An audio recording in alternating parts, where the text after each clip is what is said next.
Well, it looks like the intro's not working, which means we're gonna get started.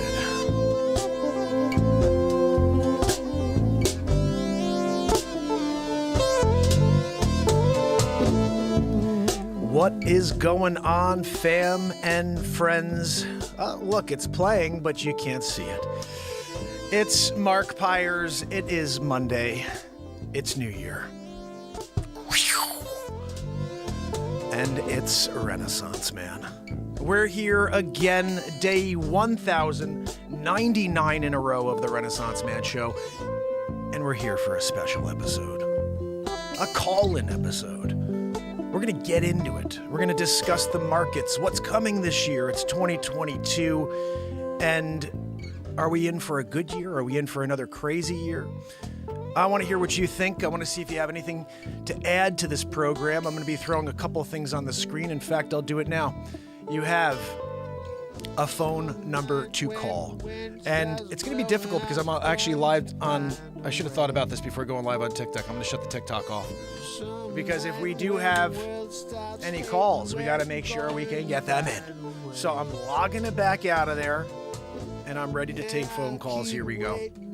So this is officially the 1098th day in a row of Renaissance Man, 99th day in a row. Holy cow, tomorrow is day 1100 in a row. Now, just for an overview, anybody who may be popping in for the first time, I'm usually on about 10 o'clock at night after my kids are asleep, after my real estate day is over, and when I'm able to kind of let go and just express myself. I'm trying something new. Going back to where we started, 2018, December 31st, 2018, I started the show. And I started talking about real estate every day. I was here to try to remind you guys that I'm a realtor and also talk about the market and just share value, you know, how you can make smarter moves while you're out there buying and selling real estate. The show quickly transformed into a positivity platform where I brought in my other talents, live songwriting and live comedy, in order to create what I think is the ultimate positivity platform. We're in a world that's, you know, for all intents and purposes, it's a dying world. And we have a society that's trying to collapse and split. And it's not necessarily the society that wants to, it is the media that wants us to split and wants us to divide. They're doing a great job. They've done an amazing job of suppressing my show for 1099 days in a row. In fact, almost every person who may be tuning in, if you didn't know about me before, you didn't know about me because I've been totally shut down by Facebook, by everybody, because I speak truth. When you live in the moment, you know nothing but truth. And that's a very scary thing to the people in charge because they like to control everything. So let's get into where we really are. It's 2022. I am so excited for a new year. I accomplished so much last year creatively, but nobody saw the real content. There was 156 songs released and 4 feature films. The 4th one just came out 2 days ago, so really it's in 2022. These things happen live in the moment. I don't know what we're going to do on a daily. I don't know if I'm going to write. I wrote 3 songs last night. I don't know what I'm going to write when I go out there. I don't know if it's going to be a piece of comedy or a piece of music or if we're just going to speak and inspire. But it's going to be something that's going to have an impact. And I hope that it's something that you can find useful in your life. Even if it's just a 5-minute pop-in. You grab some positivity, grab some energy, and you go. So important to understand that, yeah, I'm the Renaissance Man. I've been here for 1099 days in a row, but I'm a realtor. I sell real estate. That's how I make a living. I don't make any money for Renaissance Man. I've just been doing it for this world because who else is going to do it? I don't see anybody else providing positivity exclusively. And that's all we do. So I'll continue to do it even though it's not how I make a living, but I do make a living selling real estate. And I want to make sure I remind everybody that is out there that buys and sells real estate, you know, the guy that's out here giving himself to the planet on a daily basis for free He makes money selling real estate, and next time you want to buy or sell, give him a call. Because the same passion I put towards this planet on a daily, it's all I give my clients. It's all I provide to my listing clients. You know, you are two types of people in this world. You're somebody who goes and gets things, or you're someone who waits for things to come to you. You could clearly see that I go and get things. I was the first guy to buy a drone in 2013. I was all over the news for a while. I will try anything that my intuition tells me is going to be successful. And even though in 1,099 days in a row I haven't been able to beat the tech ban, I know where this show's going. And that's why I don't quit. I show up every day because I know the world needs what we're doing here. Regardless of that, you know, campaign against positivity. But when it comes to real estate, when it comes to sitting down across from someone and telling them what the value of their home is, where the market's going, what are you going to tell them in 2022? I want to know. I want to hear from you guys. Phone lines open. It is 203-741-8255. Let's get a conversation going. Let's talk about what your market is like, where you are in this country, in the world, and how real estate has been this last 6 to 12 months, how the Forex and the crypto market looks the next 6 to 12 months. If you are interested or have any information about these markets, let's have a conversation. Me, I don't know much about crypto. I did a crypto comedy movie 2 days ago. It's called The Wolf of Crypto Coin. It's a seriously silly, funny movie. You should watch it. It's an hour and 46 minutes long of live improvisation. I make about maybe 7 or 8 phone calls destroying people, essentially just selling them crap coin. And it's a very funny movie, so go check that out. But I don't know much about crypto. I'm learning about crypto. I'm learning about Forex. You know, I'm a real estate agent, so I don't focus on the stock market, but I want to learn more about it. So please, if you have any information to share with the Renaissance Man today, let's do it. And guys, as far as real estate goes, it has been one of the craziest years I've ever experienced. I remember when I got into this business 13 years ago, and there were stories that were told. Oh, we were on, you know, the covers of, we're sitting on cars writing offers on the hoods of cars. I'm like, what? Are you kidding me? So they were writing offers on the hoods of cars in 2006, 2007, before the crash. I got my, this is classic Hollywood story. I get my license like 4 or 5 months after the crash. We just had our first kid. And we're like, okay, well, what are we going to do? We're keeping our kid home. I'm figuring out a way to keep my kids home with my wife. We want to raise our children. We're in a time the family unit is dying. We're keeping my wife home with the kids, no matter how hard it is. I get my real estate license.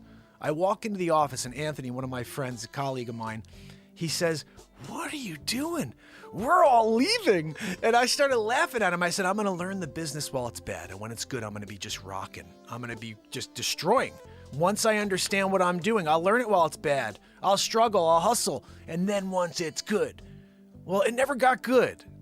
You know, I had 12 years, 11 years straight of not good. Hard work, hustle, 358 days a year of hard work in a suit, sweating for my clients in order to provide an opportunity for them to get their property sold. You know, we're dealing with a tough market. It was hard to sell homes in Fairfield County for that whole time I was a realtor.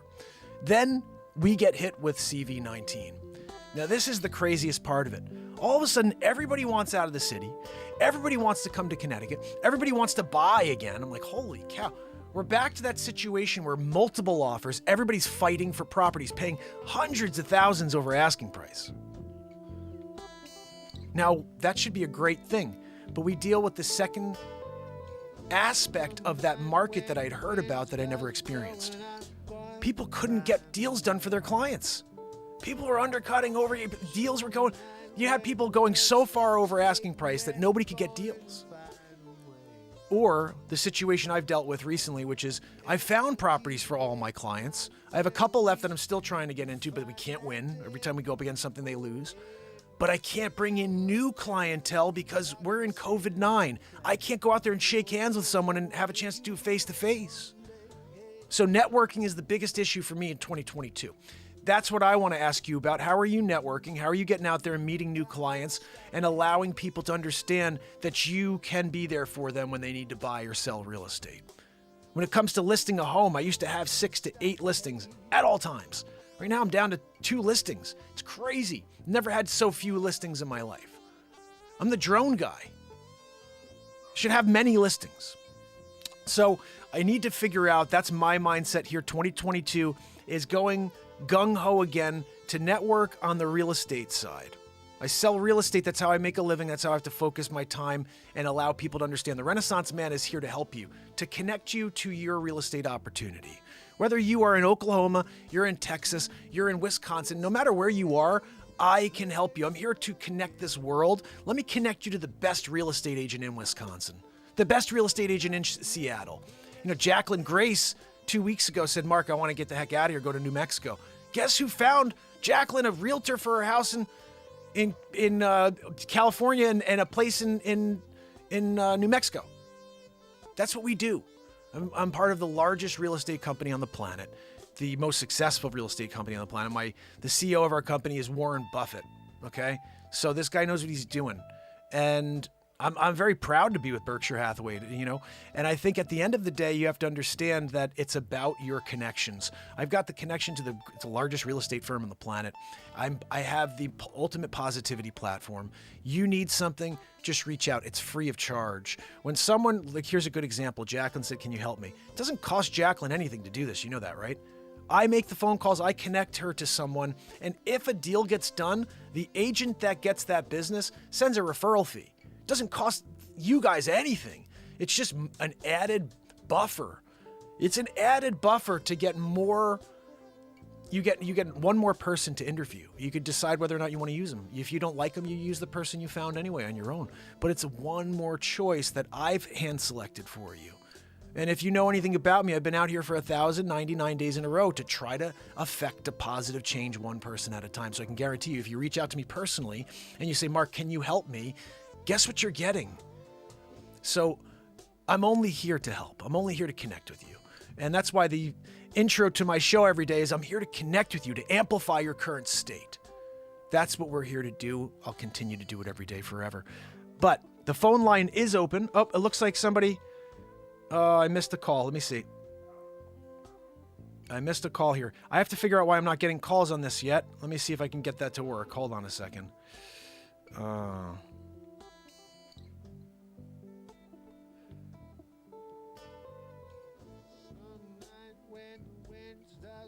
Let me see. I'm going to try to call. I'm not sure who this was, but I'm going to call him back. Let's see if this works. We had a call from somebody and I didn't get it, unfortunately. Oh, you know why? Yeah, there it goes. It's working. Let's see. We're going to have a little real estate chat.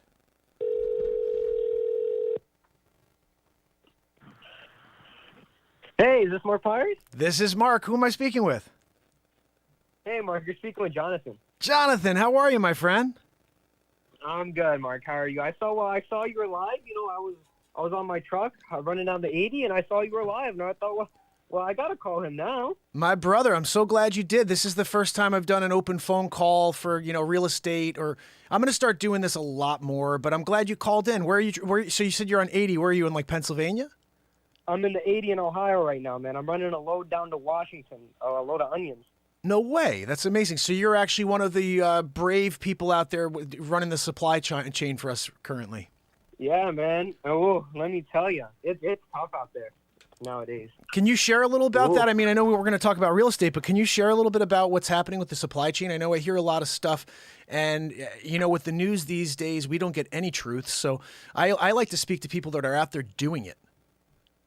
All right. Well, well, the biggest issue comes down is that, you know, with the supply chain issues going on and the trucks around, they need people to move the freight. They need their ass moved, you know. I mean, I don't want to, it's a family show. No, you're fine. You're fine. It's just me. And they're paying a lot for it, you know. It really depends. There's so many different markets. I mean, Connecticut right now, I mean, it's on fire. You know, you got like produce coming out of Arizona. They're paying $12, $13,000 to take it to Connecticut sometimes. So you get paid more to go to different locations. Yeah. It's different with every route, but it depends what. But real estate, man, I've been looking into it. You know, I did a lot of fraud recently with PPP, and I've been trying to get into some properties myself. I mean, you don't have anything in Connecticut or like somewhere around? Well, so what I would say about Connecticut is it's interesting. I've been looking a lot into the same type of thing. Like maybe I could buy a bunch of real estate, like multifamilies, and start doing the refinance, that Burr method. And it's crazy. Like last year, I think it was last year, 2 years ago, I looked in multifamilies in Bridgeport, Connecticut. And now the mill rate's very high, so you're paying higher in taxes. But I couldn't believe that I could buy a multifamily for like $60,000 to $70,000 a few years ago. Do you know I looked like 3-4 weeks ago? It's $330,000 for the cheapest multi, because everything went up because New York City. You know, we're dealing with the fact that the city handled the pandemic horribly, and they led the way in how this thing was treated. And I think that they scared people. And you know, no matter what you hear on the news, people act the way they act out of fear. And it's not because of what they heard on the news. Yeah. It's because they were afraid of the way the city was being run. So everyone's runs out of the city. And now even places like Bridgeport, Connecticut are through the roof in price. So I would say, I'm looking at, are there places a little bit outside of the New York area that are still doing well, but the prices haven't really gone above? Because you want to make sure you get in at a point where if things go bad, you're not getting hurt. Right now, anybody who buys right now is getting hurt if the market goes, it's going to go down. I mean, no matter how you look at this, the way the current administration's running things, the real estate market is going to fall again. I don't know when.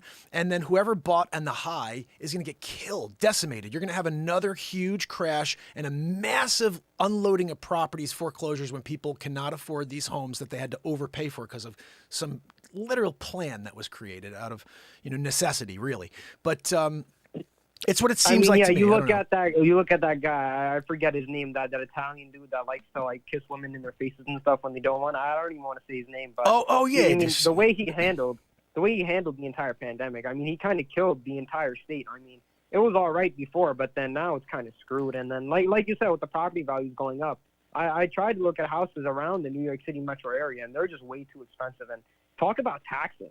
They tax you out the bum for homes like that. And on top of that, the roads aren't good. There's traffic all the time. And I don't even know who would want to live there at that point. You know, I can't bring my tractor trailer down there. No, it's like more like if you're going to do investment, right? I mean, you don't want to really live in any of those areas. You know, just so you know, in the future, we always call him Cuomover. It's that he was Mayor Cuomover. And his brother is Chris Cuomover. They both have very bad Cuomovers.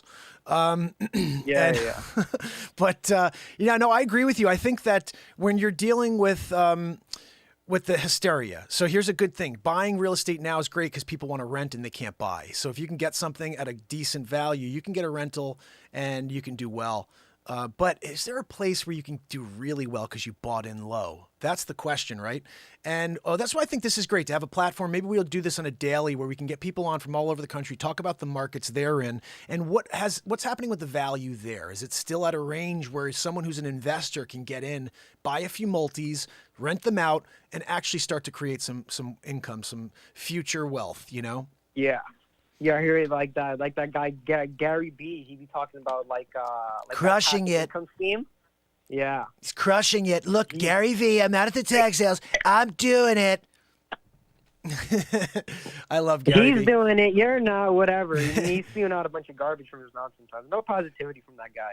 Real talk. It's funny. I was watching a video on this guy. They were trashing on him. I don't know how this came up in my feed. And I don't know, it's funny because my feed never shows up in anybody's pages, but I get all this random stuff and I see one, it's someone ripping apart Gary V. So I'm like, let me take a look at it, you know? And this guy was so negative on Gary V. And I'm trying to look at it from that perspective, you know? And I'm like, I think I know what he means because he's very aggressive, but I know he has very good intentions. And I think he has a lot of really good advice. I think that people need to kind of sift through to find. I don't agree with the swearing thing. I mean, I know that's how he talks. I talk this way, but I swear when I'm not on camera sometimes. I just don't do it. I've got a 13, 12, and a 6-year-old. I just don't want them coming across my content one day and be like, geez, Daddy talked like that. So I just leave it out. But I always say to people when they're on with me, speak the way you speak. Just because I don't swear doesn't mean that someone else can't. I had Mariam Hanane on. She's an investigative journalist. She drops F-bombs. And I was like, Mariam, don't stop being you. I don't want people to change how they are just because they're on my show. You know, I just don't want to change me. You know what I mean? So like I do me. But at the end of the day, if someone comes in and, something pops out, that's fine, man. We're living life. You know what I mean? But I'm proud of you that you're thinking about real estate. I think it's a great time to do that. And where do you live currently? Well, currently I'm moving around. I'm living in my truck currently. I'm trying to find somewhere to settle down. You know, I got a big big giant ass sleeper. So Okay. I usually just stay over at the truck stop, Yeah. But I've been saving up some money. I've been working hard over the CV19. Had my CDL for about 5 years, and I want to get something cash. I don't want to be stuck in a situation where I have so many payments going on, and if there's bad times in trucking, you don't want to be stuck on your ass, and the bank takes everything you own. Absolutely. Now, do you have like a hub you have to be close to? Not necessarily, man. I move around the country like a vagrant at this point. Wherever the money takes me, I'm going. So shit's changing all the time, and you got to go with the flow. So you could be the perfect scenario for what we're talking about, this candidate, where you can actually locate yourself into an area where the real estate has not exploded yet. You can get in, actually maybe find a place to live, and also like a multi nearby because it's so cheap, using that cash you got sitting around, and you build from there. And because you don't have to be in Philly, you don't have to be near New York. You could be wherever in this country. Like, let's together, shoot me your email. I mean, if you have a couple areas you're like, hey, I'd like to sort of be in this area, I could call the Berkshire Hathaway offices in any of those areas. And the good thing about me getting a referral for you is that there's an agent working for you, trying to find properties for you, and you don't even have to use them. If you use them, that's great. And if you use them, a little piece of their commission that they get when they buy that property with you, they'll send over to me, and that's great. But if it doesn't work out, you're getting someone actually feet on the ground trying to find things for you. I think that's such a value. And I laugh a lot when people are trying to do all the work on their own when you have realtors that are dying for business. They're like, I'll go out there. Like I tell my clients, I'm classic for this. I have people who are from New York City or from whatever, California. I will go in that house and do a Zoom walkthrough. I'll go and do all the walkthroughs for you. Like, let me go do the work. You can't come out. You're in California. Let me help you do all the legwork. And then when you decide which 3 or 4 properties look best based on that walkthrough, fly out. I don't mind doing all that legwork because that's my job. Is like, I had one client. It's funny. I had one client that took 5 years to buy a property, and I worked with them consistently for 5 years, but they just never bought. And I had people who were like, why don't you fire them? They're not buyers. They bought 5 years later. They bought, but I don't quit. I mean, I've been here for 1,099 days in a row. I don't quit on people. I said something back to them that I thought was interesting. Never quit. I said something back to them that I thought was interesting. I said, they haven't given up on me. I'm not going to give up on them. Like, they're still considering me their real estate agent. I work very hard for that. Thank you. I'll keep showing up for them as long as they trust in me to be their realtor. And if it takes a year, takes 5 years, or the first time we go out, I'm going to do the best job possible to provide value for them. And I think that that's what I try to do is I call for people like that. You're a good guy for that. You've been out here 1,200 days, spreading positivity, living life the way you want to live life, and I like that. I like that. You've been spreading so much positivity. It really boggles my mind. Like you were saying like earlier in a couple of other shows, people will show up to see if you're still on every day, and golly, you do it. I mean, there were a couple times you were cutting it close and you weren't able to make it, but I was there. Thanks, man, brother. I was in there waiting. Thank you so much. By God, you made it. And I was like, you know what? This guy's something special. Oh, He's man. doing it. Thank you very While much. other people are sitting on their asses and other people aren't trucking, my friend, you're trucking. Thank you, man. You're doing it. I really appreciate that. That actually means a lot to hear you say that. Thank you. Thank you so much. It has been tough. There was one night, I think you're right. It was like 11:58, I think, and I was like, I'm here, but you're right. Sometimes it's been tough. You told those pieces of shit that were waiting for you to break the streak, I'm here. I made it. I do this for you guys. That's right. I do. I do it for you guys. I do. And that's why I've always said whether I ever find a way to even create a few dollars to help with bills or whatever, it doesn't matter because I'm also expressing myself, which keeps me at peace, which is huge. I think we got to find ways to get ourselves to level, and it's hard with this world we're living in. In fact, when I'm not on the air, I find myself getting kind of edgy. I'm like, holy cow, like how do people deal with all of this? It's so much coming at us. And I open up my phone. Everything I see is about, oh, this person died and everybody's got it and everyone's dying and go get the thing so you don't get the thing. And I'm like, but now everyone's getting the thing after they got the thing. I'm like, oh, everything that I said and they're calling me a conspiracy theorist for is becoming true. And then everybody's fine with it now. Like before they're like, you're just a conspiracy theorist. Now they're like, no, this is what's happening. Like, oh, okay, guys, that's just what's happening. But you don't get really thick. I'm like, what the freak? Why are we in the Twilight Zone? It's a bunch of BS, man. I mean, realistically, man, I've been on the road since the start. I've gotten CV-19 about 4 times now. I'm fine. Nothing's wrong with me. I think I actually got it right now, and I'm still chugging along. You've had it a few really times? You said you had it 4 times? It's a bunch of malarkey. I don't believe what anyone has to say about it. I'm living, breathing proof that it's not going to hurt you. You had it a few times, you said? 4 times? Yeah, I've had it a few times. I mean, living around, running into hubs, masks and stuff, not being whatever it is. Like I don't wear that stuff. So yeah. I don't know if the science is right on it or not. But whatever happens to me happens. You know, living the life like a trucker, you can't give no dams and shits, and that's a fact.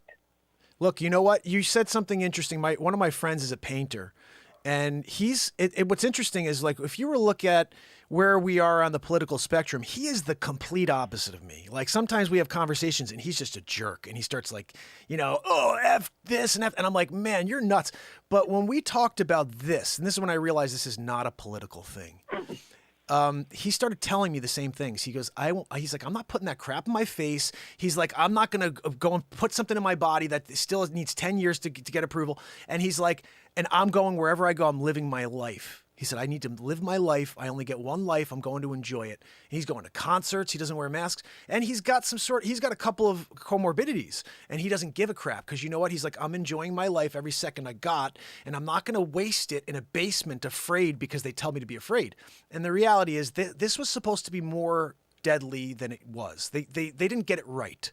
They wanted it to be more. So they created the deadly factor in the media because they couldn't get it to happen in reality.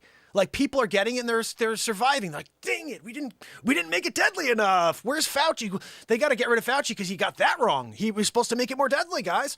And so really, I think what we have is a situation where the hysteria is to cover for the fact that the virus, which is bad, it's just not as bad as they really wanted it to be. And there's Fauci is a big ass shill for the government. I mean, look at the administration and how they're running. Bunch of lies, it's a bunch of crooks and hacks. Yeah. If I'm being honest, you're right. And I see all this garbage, and I've turned off the media at this point. I listen to my Nirvana, I listen to my Black Sabbath, and I move on. Nice, brother. Yeah, and don't be bashful to pop on Spotify and listen to the 156 songs from the Renaissance Man show last year. I got a playlist on Spotify, man. I call it Best Music Ever. It's just your songs. It's been your entire year of albums. Dude, I'm trying to watch your new feature films. Wayne Doppler. I like that guy. You got to give him more airtime. You're so right, man. Dr. Wayne Doppler's got to go into the next movie like huge. I think he's got to be like a star. We got to make a movie about Dops. We totally got to do a Dops movie. Now you got me thinking. I'm writing that down. Hold on a second. I got to write that down, John. We're doing a Dops movie. All right, listen, hey, brother. I got a way station coming up. Yeah, shoot me an email sometime. Shoot you a call, email? Yeah, it's mp@markpires.com. Shoot me an email anytime, brother. Thank you so much for the call. I love you, and hope to see you tonight on the show. See you tonight, brother. All right, buddy. Be good. All right, take care.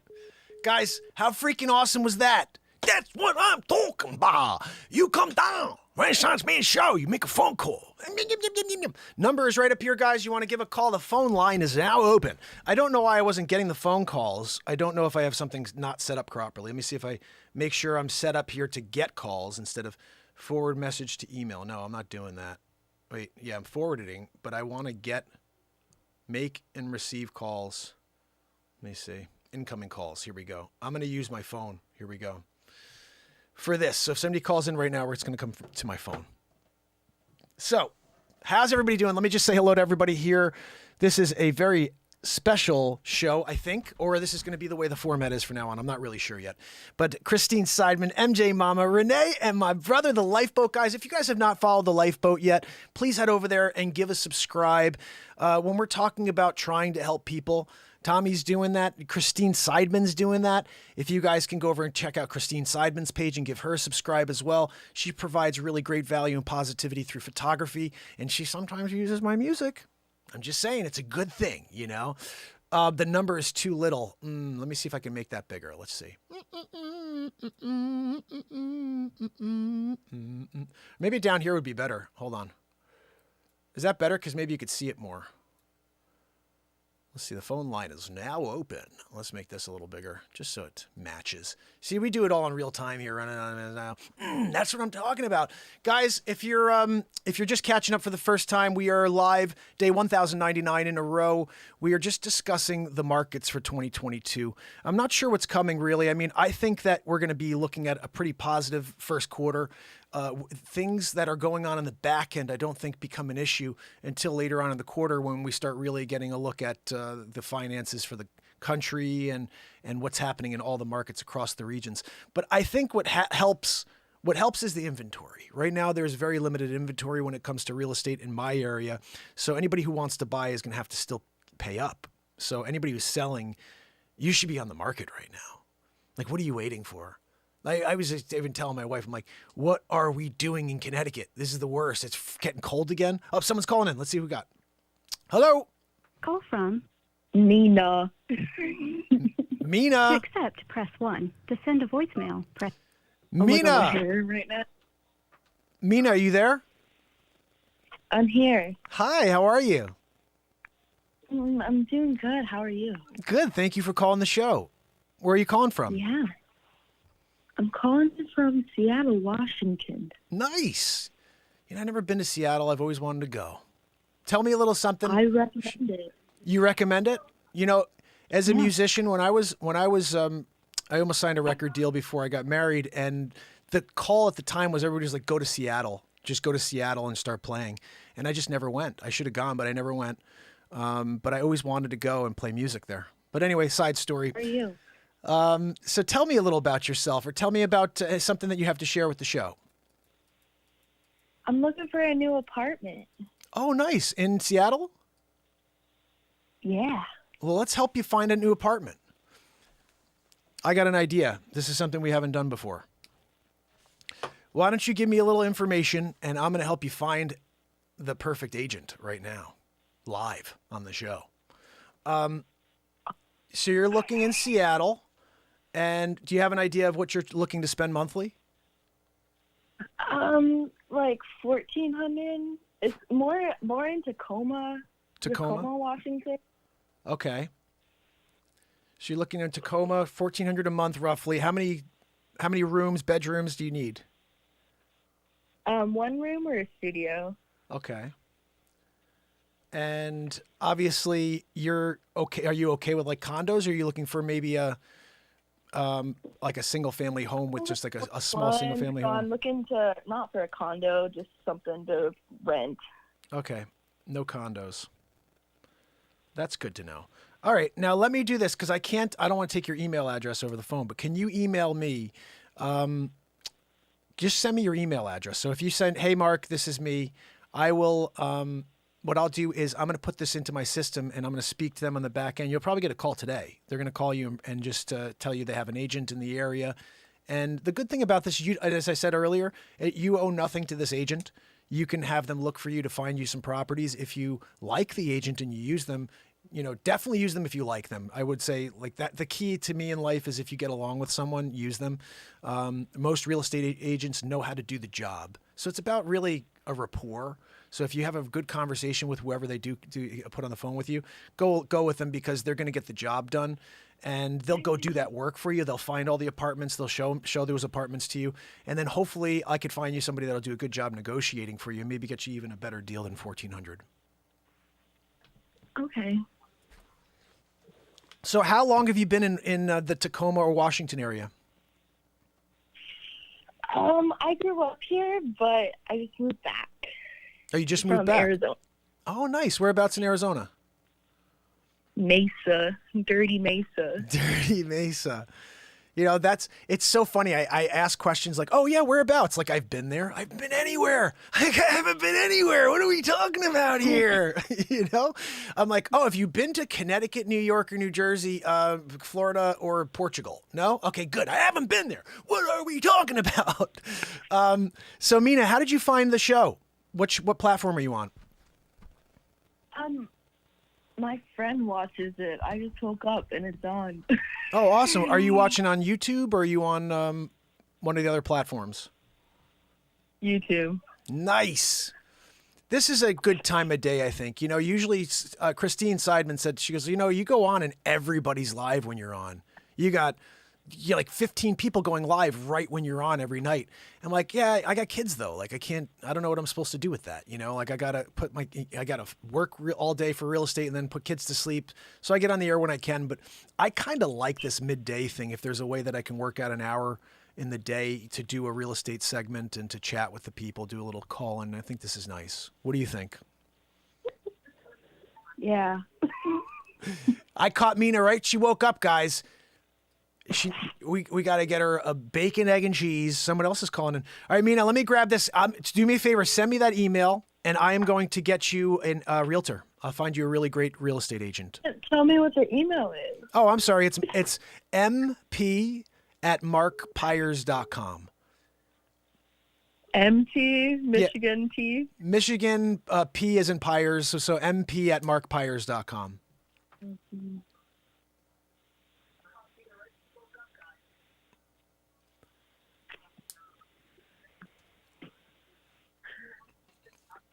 And if you get have an issue with the address at all, just my website's markpires.com, and you should be able to email me through there easily too.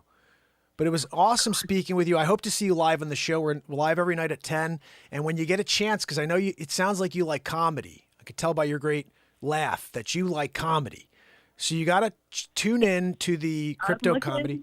If you tune in to somewhere to have like loud orgies in. What's that? I'm looking for somewhere to have loud orgies in. Oh, okay. Well, that's something you can work out with the realtor. I don't know if they'll get involved. I'm not sure if they'd be into that. I mean, you could ask them, but I'm not sure what they're into. All right, let's see. We missed another call here. I'm going to call them. Here we go. Hello. Call from. Hi, this is Bobby, and I want some advice with. To accept, press 1. To send a voicemail. Hello. Hi, it's Mark Pires. This is. Who am I speaking with? Hi, my name's Bobby, and hey, Bobby. I'm actually interested in getting into the real estate market. My girlfriend wants me to buy a house with her, so I had some questions about that because I've heard that the market is like crazy right now, that they're buying houses and the prices are going up, and I've heard it's a bubble. I've heard it's not a bubble. I'd like your perspective on all this. Yeah, I think there's a lot of conversation out there. People are a little concerned, and rightly so. I mean, what we're dealing with is a massive bubble. I mean, if you think about this, we went down 20% after the last crash, and now someone said we're still like even or maybe even low. I don't think that's true. I saw a property, someone went $350,000 over, and it needed work. So people are acting out of the ordinary because of this crisis that we're going through. What I fear, and this is the issue, depending on where you're going, where are you planning on buying? Buffalo, New York. Okay, so Buffalo, you may be okay. I'd have to look at the market up there to see if it's one of those that's transitioned to like a super hot market. But if it hasn't, and you're still kind of where people are in Buffalo, but they're not going crazy over it, this could be a good time to do it. The one thing you have going for you is the interest rates are so low right now. And they want people to buy homes because of what's happening. So if you can get into something, you're really, really okay. So what do you feel about the Fed just considered its next 10-year bond is a higher than the previous? It looks like interest rates might be going up based on what the Fed just revealed. I'll have to see that. What's your take on that? When did they bump that up? Was that just last week? Like a month or two ago, I believe. I heard that the newest 10-year bond rate is like 1% or 2 higher than what the previous one was. Because I mean, we were at 0.5%. We had pretty much nowhere lower to go. Yeah. So do you think that would impact the real estate market? You know, I think really until they start to significantly go up, the rates have never been this low. You know, even when I bought my first house, it was 6.75%. I remember people saying, we paid 18%. I'm like, what, 18%? But now if I told anybody I paid 6.75% for my house, they're like, what? I'm getting 3%. I'm like, what, 3%?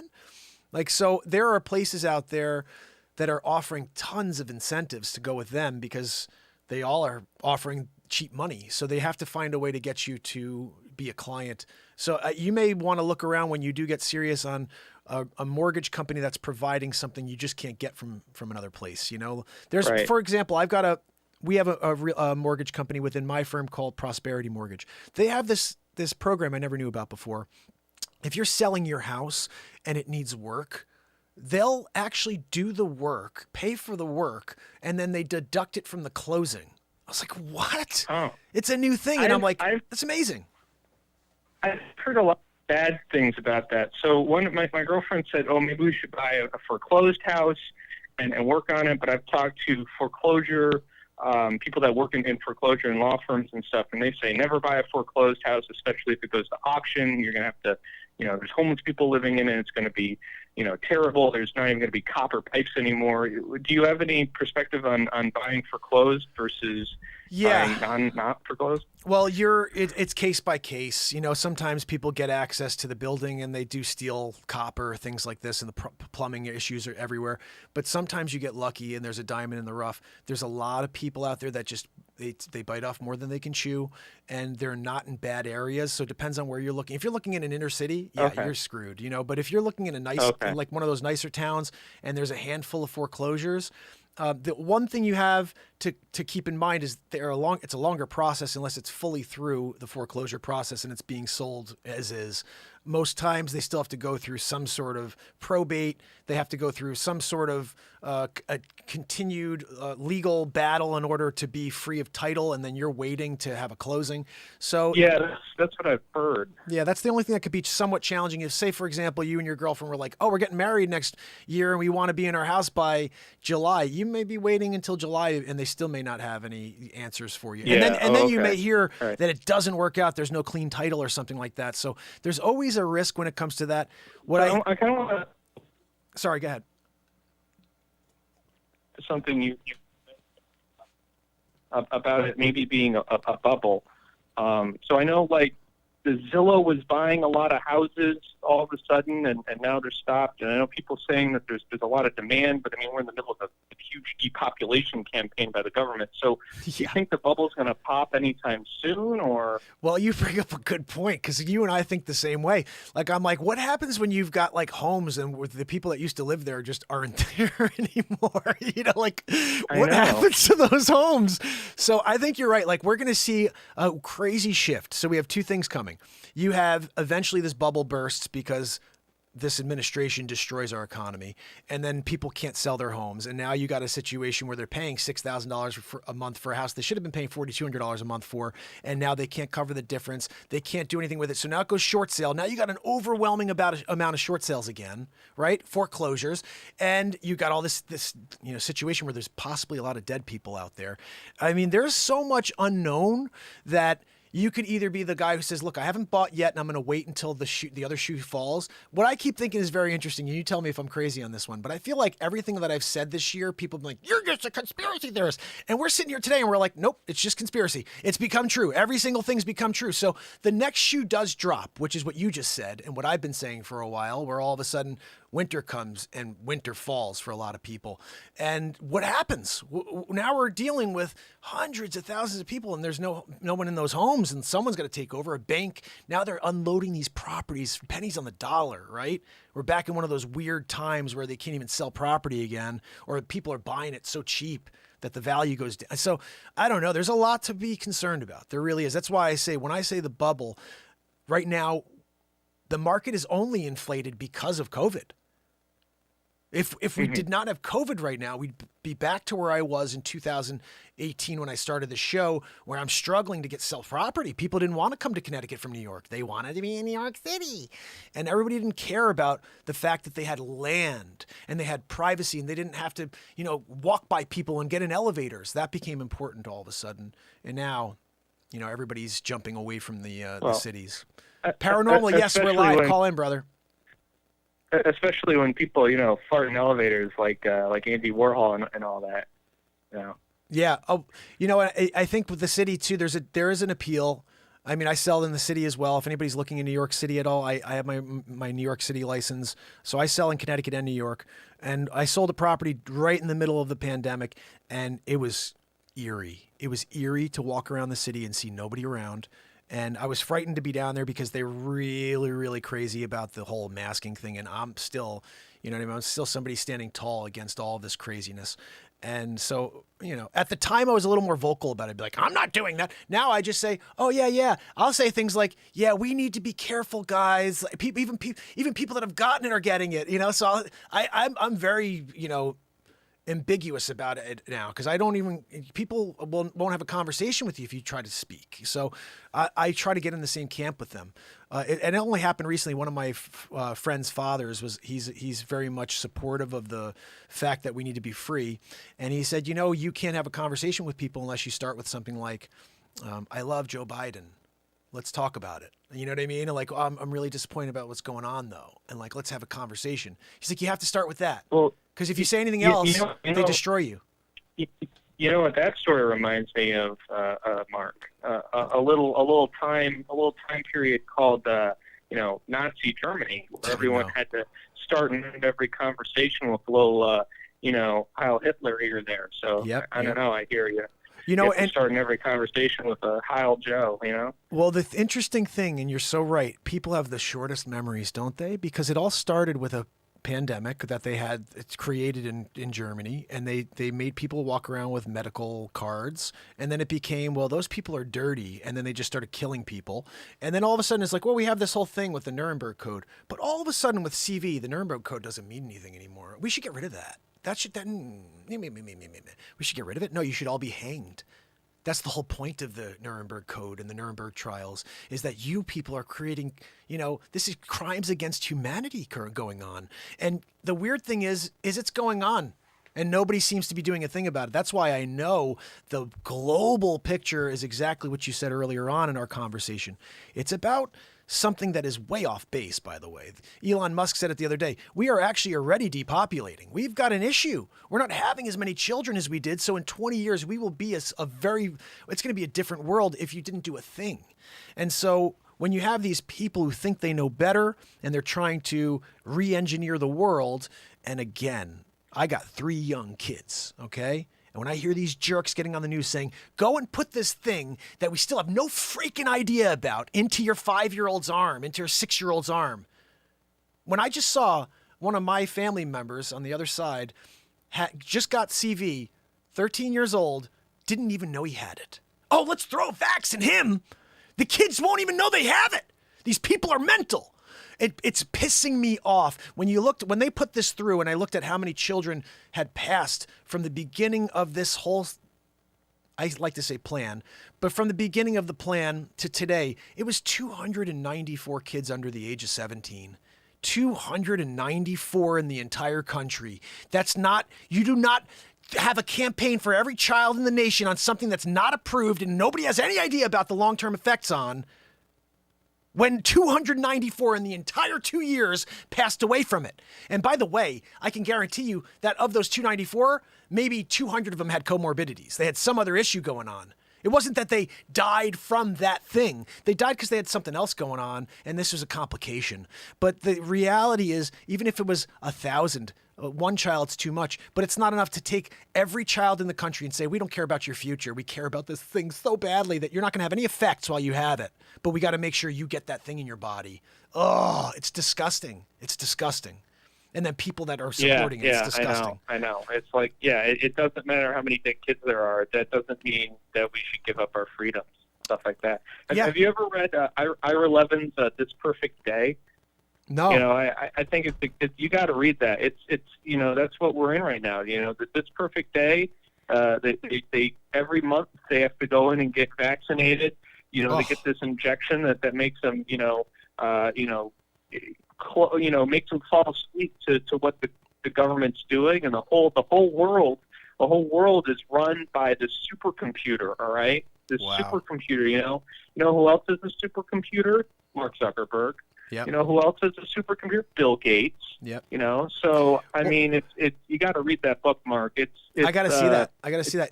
You know, that actually ties into a movie idea I just had recently that I was like, this is where we are. I think that I started thinking about AI. And I said this to my wife recently. I said, AI will take over the world in the next 3 to 5 years. And she was like, no way. And I said, well, just think about it this way.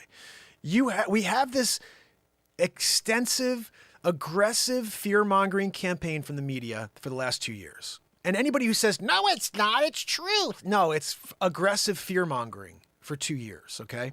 But what if it's not really the media? What if it's AI understanding how to rip us apart as a society, how to rip humankind apart, and is just putting the pressure in? Because it's AI. It's got a mind of its own, and it doesn't need us. It doesn't want us around. In fact, we are like in the way. So the quicker we get out of the way for the AI to take over, you know what I'm saying? So now you have this situation. Yeah, it's the Matrix. Yes. So are we being led in all these different directions by a computer system, but we think it's humans doing it? And that is the biggest lie of all, is that we think it's the media. The media is blaming one. These people are blaming these people, but it's really AI doing the entire thing, just creating a crumbling of society, a crumbling of humankind, and we are allowing it to happen, knowing it's happening. Yeah. It's just sounds weird. like a false flag operation, you know? Yeah. I mean, it's kind of like that book. I want to read that book now that you said. If you could shoot me a text or an email with that, I'd really love to read that. And I don't do enough reading. It's funny. My wife says, you got to read more. I like to come up with my own ideas, but I do like to read good content every once in a while and get into some, a good fiction book or something. Yeah, some high level ideas, some big brain ideas. For sure. What I would say is this, though. Yeah, but real quick before you go, if you do really want to get into the real estate market and you want to buy something, shoot me an email with the location you're looking at. Or your Buffalo, I know you said Buffalo, but if there's any towns within that area, or like little, I don't know if there's little sections of Buffalo or if it's just Buffalo, but I can get you the Berkshire Hathaway agency there, at least to start looking for whatever you're needing, and then you could also, your questions are going to actually get a lot more clarity from someone in Buffalo. So if especially foreclosure stuff, they may say, you know what, this is a dangerous area. You don't want a foreclosure here. So shoot me a message and I will hook you up with someone there for sure. Okay. All right. You have my email? Thanks, man. And let me just say, never stop streaming, man. I've been following you for a while, and I know you've been live every single day, and it's wonderful. Just don't let the haters get you down. You know what? I think some of those haters might be AI. Because they see your positivity, you're just such a positive person, and I think the AI has noticed that, and it's trying to get you down. I mean, you said you've been shadow banned. Yeah. I mean, it's very difficult to find any of your content, but just never stop streaming. Just keep going. I know you had kind of a crisis of faith, a few weeks ago or a month ago. And I just think, we got to have somebody here who's here every single day. We know that we can come to you and listen to your positivity. So please don't stop streaming. Thank you for that message. I'm not going to stop because of what you just said, just so you know. Thank you. All right, brother. Thank you very much for that note. It really means a lot. Yeah. And I hope I can help you find a really great place in Buffalo. So thank you for the call on that. And Happy New Year, brother. Happy New Year. Happy New Year. All right, buddy. Take care. I love you. Be good. All right, I got another call coming in. Let's see what we got. Hello, you're on the Renaissance Belt Show. My name is Thomas Johnson. Uh-oh. To accept, press 1. To send a voicemail. All right, we got a goofball here, but I'll let him in. Let's see what happens. All right, let's see how this one goes. How's it going? Hey, is this Mark Pires? Yeah, who's this? This is Thomas Johnson. I'm calling all the way from lovely Great Britain. How are you today? Thomas, I love it. Yeah, how's Great Britain doing these days? Any rain? Mark, I'm not going to lie to you, man. It's not too good over here. They got us locked up pretty bad, with the whole, I don't want to say the word. I don't want to get you in trouble, but the big C. The big C. The big C used to be a different thing. Now it's changed, I guess, right? Well, they used to say they want us to make it a big thing, Yeah. So what can you do? So Thomas, I'm glad you called in. Are you?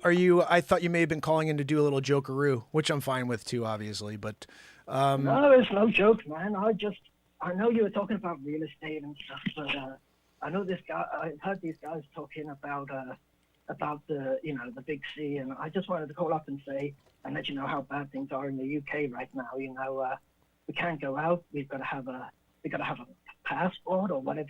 They call it a passport, but obviously it's an ID 5G tracking card, all that bull crap. But, you got to go out, and if I want to go out for a drink in a bar, they're like, prove that you've got the vaccine. It's bullshit. I'm sorry to... No, it is. Sorry for the language, but no, you're fine. It is, It is. my big question or my complaint about this entire thing is the push on this from the beginning was if you get it, you won't get it. If you go get it, you won't get it. But now all of a sudden everyone's getting it and they're okay with it, and they still want to force everyone to get vaccinated. And I'm saying that doesn't make sense to me. If it doesn't stop and it doesn't stop you from getting sick or spreading it, why are you still forcing people? You know, like I don't even understand that. It doesn't make sense. I just want to say, I wish I was in America right now, to be honest with you. I really do, because it would be so much better over there, you know. At least you guys, you're still keeping up the good fight, but here we're just, you're not allowed to go to the bar. You want to go and see your favorite concert? You know, you want to go see your favorite concert? Oh, sorry, you got to have your ID tracking card, you know. Got to have the card. It's ridiculous. You know what's also weird too is because you guys don't have. I think you guys don't have guns, right? So you can't fight back necessarily, right?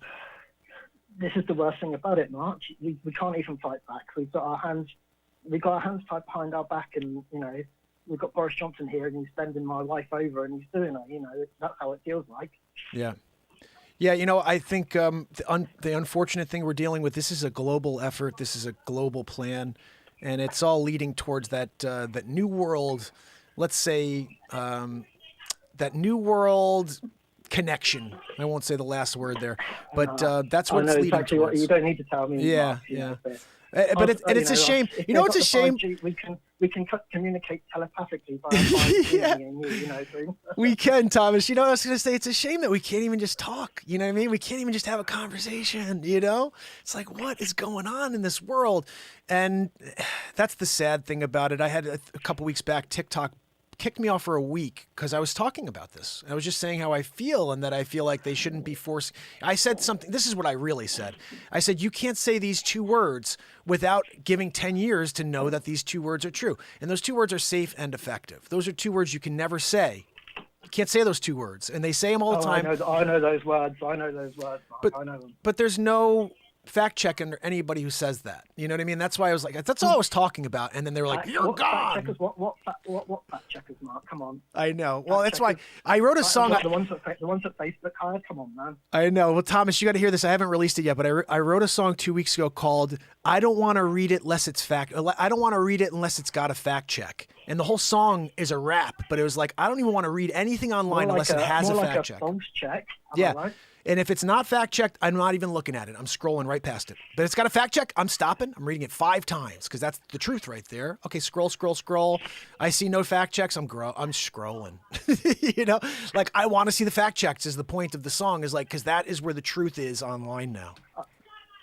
I heard you saying the other day, Mark. You know, you're talking about TikTok, and I heard you saying the other day that your son got really famous on TikTok. Man, that's really cool. But you know, it's funny how a silly little video by a kid can get 150,000 views, but when you're out there preaching the truth and making comedy and things like that, only 30 views, you know, come on, man. You know, it's so crazy. That's so crazy. That's not a coincidence, is it, Mark? Come on. Well, he said that to me too. He's like, Daddy, he's like, look at this thing. This is like, it's some goofy meme. And there's like 250,000, you know, views, all these likes and all these comments. And I'm like, that's awesome, but why? You know, I put up a Gary Vee impression like from the other day, and Christopher Walken, and it's just a lot of silly stuff, but they never put it in front of people enough to get those views. So it's weird. You know, it's not just silly stuff, Mark. It's stuff that I'd see on Saturday night. You know, maybe 20 years ago you'd see on Saturday Night Live every night, but these days, you know, they don't want to. Oh, you know, you can't upset anyone, can you, Mark? You know. Yeah, you're right. Yeah. Yeah. Well, listen, brother, I'm really glad you called, and I thank you so much for supporting the program in England. And I gotta say, you know, that's another place I haven't been, but I have a lot of friends that are English, and no, you don't want to come here, Mark. You know, yeah. You don't want to come here unless you've got to wear at least 10 masks and have at least 10 boosters to come here, Mark. So crazy. Don't waste your time. I wish I was in America, and you know, make sure you keep yourself armed and keep up the good fight, man. You know, don't let the man get you down. For sure, brother. You too. Listen, we're here for you every night, okay, bud? And feel free to call in love again. You, Mark. Love you too, brother. Thanks for the call, okay? Take care, buddy. Love you. Bye. Love you. Be good.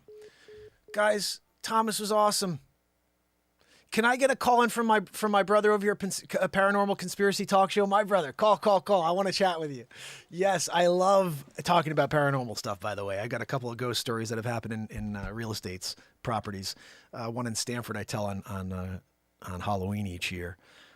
A couple of crazy stories. And You know, there's a one that I said the other day that I think Paranormal would appreciate. So there's an old lady, she's watching TV. She's like in her 80s, and she's watching TV, and all of a sudden she hears some noise, and she turns and she sees 3 men in her house, and she freaks out. She's like looking at them, and she freaks out, and they go like, ah, and they turn and run out of the house. So she passes away, and like, this is a story that's passed down over time. Like for 20 years, they're talking about this, you know, oh yeah, there was these people, their house is haunted. And so she thinks the house is haunted, you know, obviously nobody was in the house, but they ran out of the house. So 20 years, 30 years later, whatever it is, the kids are now living in the house and they have friends over, and the friends walk into the living room and they turn to their left and they see an old lady sitting in a chair watching TV. The old lady turns at them and they scream and run out of the house. Now in that second, were they seeing a ghost, or was she seeing the future? Is everything happening in the same time? Is Abraham Lincoln, you know, freeing the slaves, or Abraham Mark Lincoln, freeing the slaves in 1863 happening right this second? Dinosaurs are here right this second? The year 2769, when I'm Back to the Future, Mark, is happening right this second. Everything is, it's not linear. If that's the case, like if that's a real story, and it sounded like it was a real story. Old lady sees kids. One day the kids see old lady, 20, 30 years apart. Those kids weren't born yet, or they were babies, and she saw them in the future. They turned and they saw her in the past, 20 years back. So are we seeing images of a vision of 1863 when you go and you watch Ghost Hunters and you see, you know, this soldier and still in his clothes and he's there? We're watching 1863. We're watching, you know, blew my mind. It blew my mind when I saw that. Yes, Kathleen's right. There's no such thing as fact check. It's opinion of others. That is absolutely true. Derek Kapner, how are you, my friend? Good to see you. So basically, at the end of the day, remember, this is just probably going to be a new midday segment we're going to do here every day, real estate. We need to remind people that that's what I do. That's how I make a living. If you do need to connect and find a real estate agent anywhere in the country, really anywhere in the world, my company's worldwide. I can help you with someone in England. Thomas needed someone out there. If Thomas wanted to get the heck out of England, I can help him find an agent, sell his place in England, and we'll find him a place over here, somewhere outside of New York, you know, somewhere in Connecticut. He could be, we'll go out and grab some drinks at the bar one day. Although I don't drink, but I'll come and hang out with him and we'll chat while he has a beer. Now they're dropping my frames. Oh, look at that. I got another call coming in though. Let's grab it while we're being frame dropped. Manitoba, Canada. Thank you for calling the Renaissance Man Show. You there? Hold on. I think I may have done something wrong there. You there? Hello? Hello? Hello? Hello? Hello? Hello? All right, call back. I'm not sure what happened there. That was a Canada call, guys. We got a call from England. We got a call from Canada. We're doing it. We got a call from Ohio. I'm saying, like, when you're doing like a triangle situation, Ohio, and we did a Seattle, Washington, we did a 4 quadrants, except we didn't get the call from Manitoba. If we do, we're doing it. All of a sudden, we're on top of the world, on top of Manitoba. So guys, just so you are aware, remember there is a ton of music you can listen to anytime on Spotify, 156 songs. You also have 4 feature films that you can check out anytime. There's about 10 hours of music and 10 hours of feature films, but then there's nonstop content, face swaps, and all kinds of stuff on the channel. We are currently working on movie number 5, which is either Back to the Future, Mark, Stuck on Mars, or I don't even know, The Trumper Show. Oh, here we go. Saskatchewan, Canada. We're taking the call. Thank you very much for calling the Renaissance Man Show. Paranormal Conspiracy Talk Show. To accept, press 1. To send a voicemail. My brother, you there? Oh, hey, brother. Hey, Mark. How you doing? So glad to hear your voice, bud. Oh, you too, man. I've been watching you for about a year now. It's kind of cool to talk to you. I'm so glad to have you on. I remember seeing you pop on one of the first times because I saw the name of your channel, and I was like, I am such a huge fan of anything paranormal, and I was like, I hope one day we'll have a chance to chat, and we're here now. Good stuff. Yeah, for sure. So a little busy, just taking a little lunch break from work, but yeah, I thought I'd give you a call and I'm glad you did. That story is pretty cool, man. You never know what's happening out there. We don't know. Let me ask you a question. So how long have you been running your channel? Well, it's been up for a couple months. We're actually, we do a little bit here and there, but we're going to start streaming at some point this month, do a bit of a call-in show and see if we can get some people interested. For sure, brother. I'd love to help, and we'll send some people over too if we can. I think awesome. I really feel like I'm going to, that's the other thing I'm going to start doing. This call-ins is going to probably be most nights, but then on top of that, I want to do like a, not just a call-in thing, but I want to try to do something where we're as a group creating something. I don't know, I have a thought here. I don't know how to do it, but like creating like a group scene, you know what I mean? Like a bunch of people have some thoughts, almost like, remember the old, whose line is it anyway situation? Where you get like a bunch of people chatting and they're like, oh, all these different things are thrown out there. And then that becomes the show. I have to, with those words that are thrown out there, whatever's put out there, I create comedy out of it or a song out of all of that. And that becomes a show. And it may just be once a week that we do that, but it would be like a crazy, conglomerate of everybody's ideas coming out into one show, whether it's through comedy, through music, but all of those words, target words that I write down during that Zoom chat that we have or whatever, come out in the comedy. And I don't know, I think it'd be something different. That sounds awesome, man. Like, I think there's a lot of creative people out there. I tell you what, I play a little guitar myself, and I would love to collaborate or, anything you got going on. We got to get you a beat seat. We got to get everybody that plays a guitar a beat seat. I got to tell you, but one of the reasons why I wrote so much music last year is because I'm sitting on a drum that inspires me. Like this music that comes out of this thing, every time I kick it, this right here, you got to have like good speakers to hear that. But that bass right there is like a bass kick drum you get from an actual drum kit, and you can't get that at any drum on the planet. And we actually had a really great testimonial someone put out on my CFO / I call her the CEO. She's the CEO. And she got a note, and this was the note. Let me just read it to you real quick, because this is important for us to hear, especially for me as the inventor of this instrument, and I play it every day. But this is what was said. I recently had a LinkedIn contact reach out, letting me know that he tried out the beat seat at LA Percussion Backline Rentals and gave us such a wonderful testimonial. And this is what he said. Absolutely the best sounding cajon I've ever heard. The beat seat has a very unique range of tones that I've never heard in other cajons. So that is important for someone who plays cajons to say something like that. They've never heard the tones that are in my cajon in any other cajon. What was the other thing? The best sounding or something like that? What do you say? Absolutely the best sounding cajon I've ever heard. That's powerful. That's powerful, Yeah, absolutely. I've played with a couple of those, and man, I would love to get yours into the stores and and have people be able to play them and touch them and hear them in person. That's another thing we're going to do in 2022 is we're going to create like an affiliate program for anybody like you who's like, look, I have a beat seat, or like Christine has a beat seat. Anna Treos has a beat seat. Jacqueline Grace has a beat seat. Tom Murphy has a beat seat. If any of those people who have one were like just wanted to go out to the music stores and say, hey guys, check this out. How about we get 5 of them in your store, and they get an order for 20 beat seats? We're going to do like a 10% affiliate program where if you could sell a beat seat, you get 10%. It's $500 a beat seat. That's $50 for just talking to someone and selling a beat seat real quick. It's actually not a bad way to make some cash. It's an instrument that nobody else in the world has. I have the patent, and you could actually become a salesman for it and sell them, because I don't have the ability. I'm alone doing the show. I'm doing the beat seat, and I'm a realtor.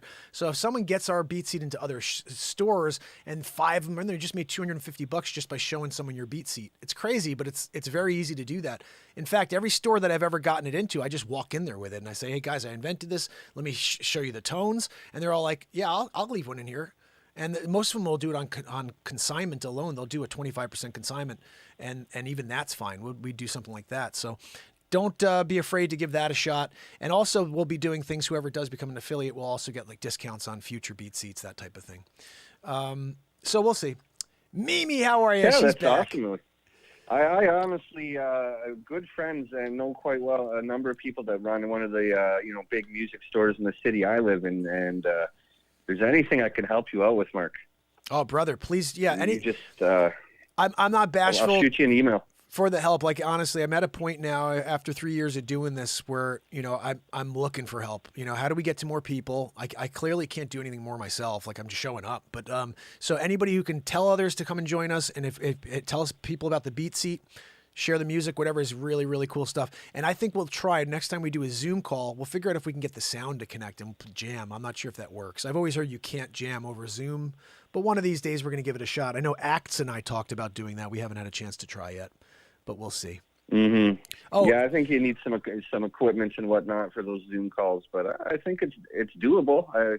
You know, when this the Big C started, I seen a lot of groups and bands and stuff getting together, and it sounded pretty good. So there's got to be a way. Yeah, I heard what they were doing is sending each other the main. So the first guy would start and he'd send it to the bass player. The bass player would send those 2 tracks to the drummer. The drummer would add, and then he'd send it to the keyboard player. So they're tracking, and it made it look like it was all being done in real time, is what I was told. But I don't know. I mean, I'm always open to try that type of stuff. But what I want to say is this. I know Amber said that she tried to find your channel and couldn't. So I don't know if you could leave a link or tell people how to find it in the chat. And let's get you back on. And if you are doing a chat and you want to talk about anything paranormal, I do have a couple really good stories that happened while I was in homes that I can't explain still. And, you know. Those are the best ones. Yeah. Those are the best ones. They really are. That feeling you get in the back of your neck when you just like, you know, something's standing behind you. You know, had one of those too. Yeah. Oh yeah. You know, got those horses at what were they? No, the lions. What do they call them? Those lions at the beginning, right when you walk in those buildings, they have those big lions there. And they say those are actually like, and I remember that one building had those 2 lions right at the entrance, and it had this creepy feeling on the 3rd floor every time I went up there. And Yeah. The creepiest thing I'll tell you quickly is I was playing music with this guy, Frank, at the time. And every time I went to play, I would get freaked out as I went up to his staircase because I knew in that little area, someone died there. Something happened. I don't know, but I could see this guy's face. He had gnarly teeth and his eyes, it was just scary looking. He's wearing black. I saw the vision in my mind for some reason. And every time I'd walk past, I'd see him. And I told the guy who was my acting teacher at the time, because I was in college, I loved acting, I loved music, and I chose music over acting, and I just decided to write. But the guy, James, at the time said, talk to it. I'm like, what? And he was like really out there. He's like into tarot cards and stuff. He's like, talk to it. He goes, next time you feel it, say, hi, I'm Mark. What's your name? And I was like, what? Or he said something like that. I like, say, hi, you know, are you here? Something weird like that, you know? And so next time I went up to Frank's, I came upstairs, I walked up, I was about to go up to the 3rd floor, and I felt it again. And I was just about to say something, that hair came right at the back of my head, at the back of my neck, and I just took off, went upstairs, and that was and the weird thing was we played our first and only show together the next night, and then I never saw Frank again. He turned into like an evil guy. I saw his eyes turn black. That was a crazy thing. I've seen one person's eyes turn black in my life, that guy. It was crazy. That was one of the freakiest things I've ever seen in my life. That doesn't sound very good. I think for the most part, so, you know, ghosts or whatever you want to call them, I think, you know, they're friendly. You know, they might not know exactly where they are. Maybe we're scaring them a little bit too. You know, yeah. Talk to it. I think that's a good idea. Yeah, he was right. He was right about it. That guy seemed like there was something evil about that spirit. But in general, I always tell my kids, because they'll get freaked out, and be like, it's just us. If there's ghosts, it's just us. It's just us in 500 years. Like, what are we going to do if we didn't ascend and we're here? Are you going to let people running away from us and we just want to talk? I'm here. Like, I'm not running away from people I see on the street. You know what I mean? It's because there's no physical quality to it. We get freaked out. But in a way, you're right. If we just went closer and we're just like, hey, are you stuck here? But like, we get so terrified, but we don't understand, you know? And it's understandable. Exactly. Yeah, that's understandable. That's the way the world's always worked. We've always been, you know, humans in general have always been afraid of, you know, what they don't understand, and you know, we figure it out, and it's always science. It always comes down to science, and I really believe that's what, you know, ghosts or anything like that is. You know, it's maybe not something we can explain 100%, but there is something scientific to it, and there's nothing to be scared of. Nothing to taunt either, though. You know, we don't understand what's going on, you know, with in the afterlife or anything. So nothing to play with, but I don't think it's anything to be scared about either. No, I think, you know, one of the realities I think I'm starting to understand is that we get one shot, and you know, at least as as the identity we know of. We get one shot. If energy is what it truly is, which it doesn't, you can't kill energy. Energy continues on. Yeah. Then something happens to the soul or the energy of us afterwards. And if we are recycled, there's a few things that happen. We're either recycled back into the source, which means that we are all one, and we're really jerks to each other because we're all one. And we go back to that source and then come back into a body again. But we literally go back to being one at some point. And we come here and they divide us. It's crazy. Like this entire thing is an agenda to keep us from realizing we're supposed to come together, you know? But that's one step. Or I heard a crazy one. This was some nurse who was taking care of the aliens that were Roswell 53, something crazy. And there was only one person that this alien pilot would speak to, and it was this nurse. The nurse spent 6 weeks with this alien, and the nurse says that the alien said a few things. We are a prison planet. So we are on the furthest part of the solar system or of the universe. And the only way we'd be here is if we were like not important, is what this alien said. And they said, we're so far on the outside, we're not where we should be. Like the good stuff's in the center of the universe. We're all the way on the outside. And they said, we're a prison planet. And when she started talking about this, it really started to hit home. She said, the people who don't follow the rules in the world we live get sent to Earth, and then they can never get out. So it's a prison you can never leave, okay? And I'm like, whoa. So I heard that, and that freaked me out. So then here's the concept behind it. When we die, we see this bright white light. Everybody talks about this bright white light. They said that's a trick. So that's basically, they want you to go to the bright white light. When you go to the bright white light, you get electrocuted, basically like 3 billion volts of electricity. So you not only forget the life you just lived, but every life you ever had ever. Because this alien said that we're all like 500 billion years old, each and every one of us. We've been around this universe forever. We keep coming back and back as different things, but we're always here, always will be. We can never leave, and we can never leave Earth because they put us in this planet, in this prison. But what started to ring home is I started to say to myself, geez, why do I have so much knowledge that I never learned in a book? Why do I have so much information that nobody ever taught me?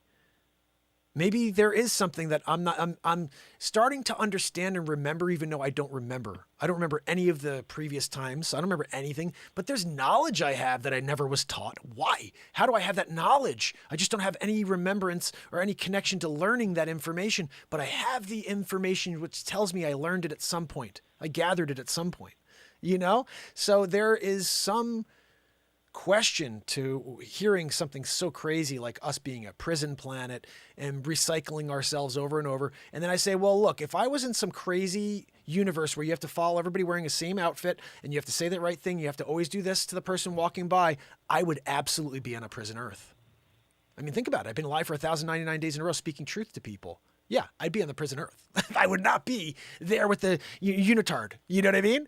So it's crazy to think about that. And Kathleen said, this is why it's called hell on earth. It could be true. Yeah, maybe that's what the truth is. We are hell on earth here because you can't ever get out. You know, this, and Bill Nye said that. He goes, I want you guys to realize this is a closed system. We can never leave. I don't know what he meant by that. I know he means you can't go because of Van Allen belt, but did he mean that we're a prison planet and you can never leave? Maybe he knows something we don't know, you know? But it's all interesting. All this stuff is so riveting to chat about, I think. This is the type of stuff they should promote more, as people talking about theories and what could be going on in the world in the future and in the past. Oh, yeah. But they don't want us to know. You know, the people in charge don't want us as a race to know what's going on. They don't want us to discover. They just want us to be a bunch of sheep. Listen to the plan, don't question anything, and keep our heads down and keep going. And I agree with you. We need to talk about this more, and that's the plan of the Paranormal Conspiracy Talk Show, to try to get this stuff out there. Well, I'm glad you're doing it, brother. If they shut me down, I'll start up under a new name, you know? Yeah. Well, I think that's what has to happen these days. But the sad thing is that they're shutting people down. The sad thing is that they can't, when I was a kid, if I didn't like what I watched, I tuned the channel. Okay, I'm changing the channel here. But now they won't allow you to change the channel. They only allow you to see what they want you to see on the channel. And so basically you get four channels, and any other channels you have no access to. And so you're like, okay, this is it. This is all there is. where you used to be able to be like, I don't need those 300 channels, but I'm just scroll through to find that one decent channel within. Now you don't even have them anymore. And that's what the Renaissance Man show is. It's one of those channels that they won't allow you to find anymore. It's kind of creepy in a way, especially because we don't swear here. It's like, I always think like, I understand if I was doing something that's really destructive for humanity, you know, like I'm throwing F-bombs out there. I'm telling people like, you're horrible. I don't know, whatever. But the fact that we're trying to lift people up and they won't let anybody find it is very perplexing, but it also speaks truths and speaks volumes to what we know is truthful out there, is that they really hate humanity and they want it to die. Yeah, well, exactly. No, the only things that are promoted on here, the 6-second TikTok videos and the mindless nonsense that's, again, for a bunch of sheep. So I'm glad to have found you. My brother. I try to tell people about your show and thank you. Word of mouth. That's what it is. You're right. It's going to go back to grassroots. I think what happens here is we destroy the shadow ban as a family when people start just telling people. You're at a grocery store and you're buying food and someone has a smile on their face. Man, I love that smile. Oh, thank you. And you feel a positivity coming from someone. You say, there's a show that lives like that. You should tune in. Join us. We're there every night. And that's the way, I met 2 people yesterday. Here's crazy. I go into Home Depot and I see these 2 people looking at a guitar page. There's like a guitar page on there and they're chatting. These 2 nice guys, older guys, they're looking at this guitar. Like I see a guitar on this page and some information. I couldn't see what it was. So I said, who's the guitar player? And they said, oh, one of our favorite guitar players just passed recently. He's a blues guy or jazz guy. And I'm like, really? And so I let them tell me about him. Apparently he played once a year in Connecticut here. And they said, yeah, we used to go there for 11 years. We'd watch him and he just passed away. And I was like, that's terrible.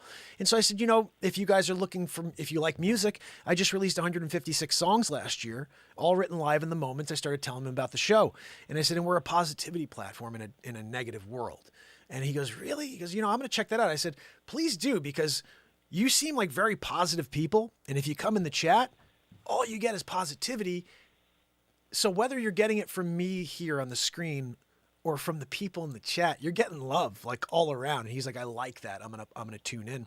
And so hopefully he'll pop in and check out the show, but I'm not being bashful by telling people about the show anymore. I want everybody to know that this is available and that they have access, and that every day you should break away from the negativity for, even if it's 5 minutes, just to recharge, get a little bit of positivity to take into your world. Well, I appreciate it, and my friends, we watch you from time to time, and we appreciate it too. It's a nice place to go. Thank you, brother.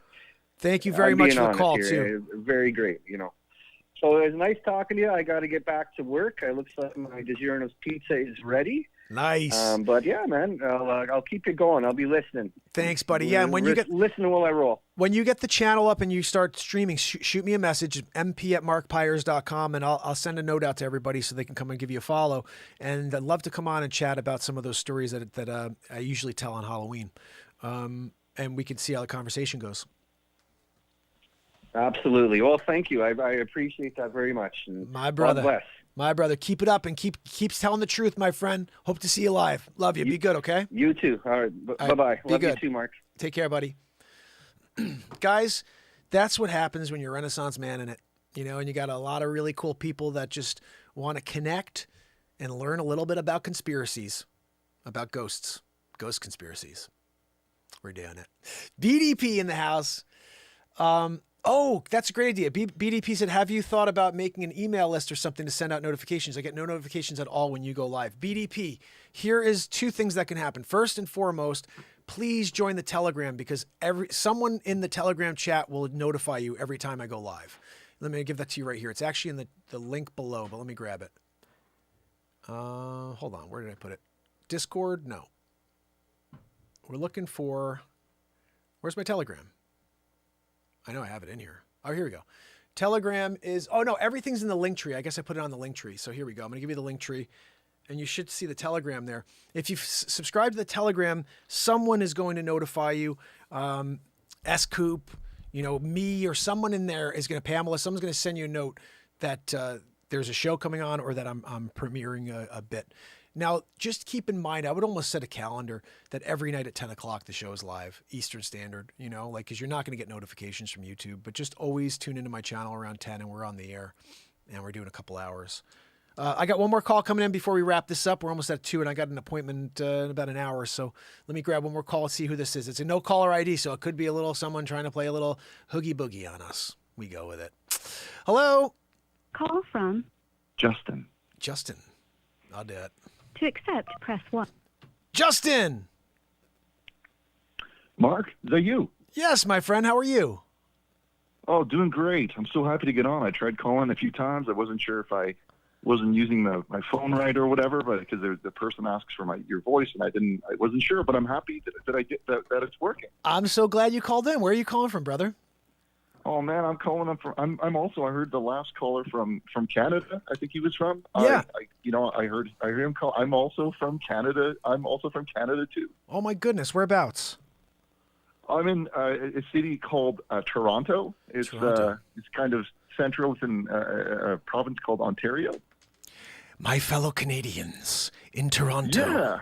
That's when we do. That's when I do my Trudeau man. impression. My Trudeau impression came out of the blue last year. We had one of our family members was from up in Canada, and they said, "Can you do my PM?" I never heard Trudeau speak before. I didn't realize that he was Liam Neeson.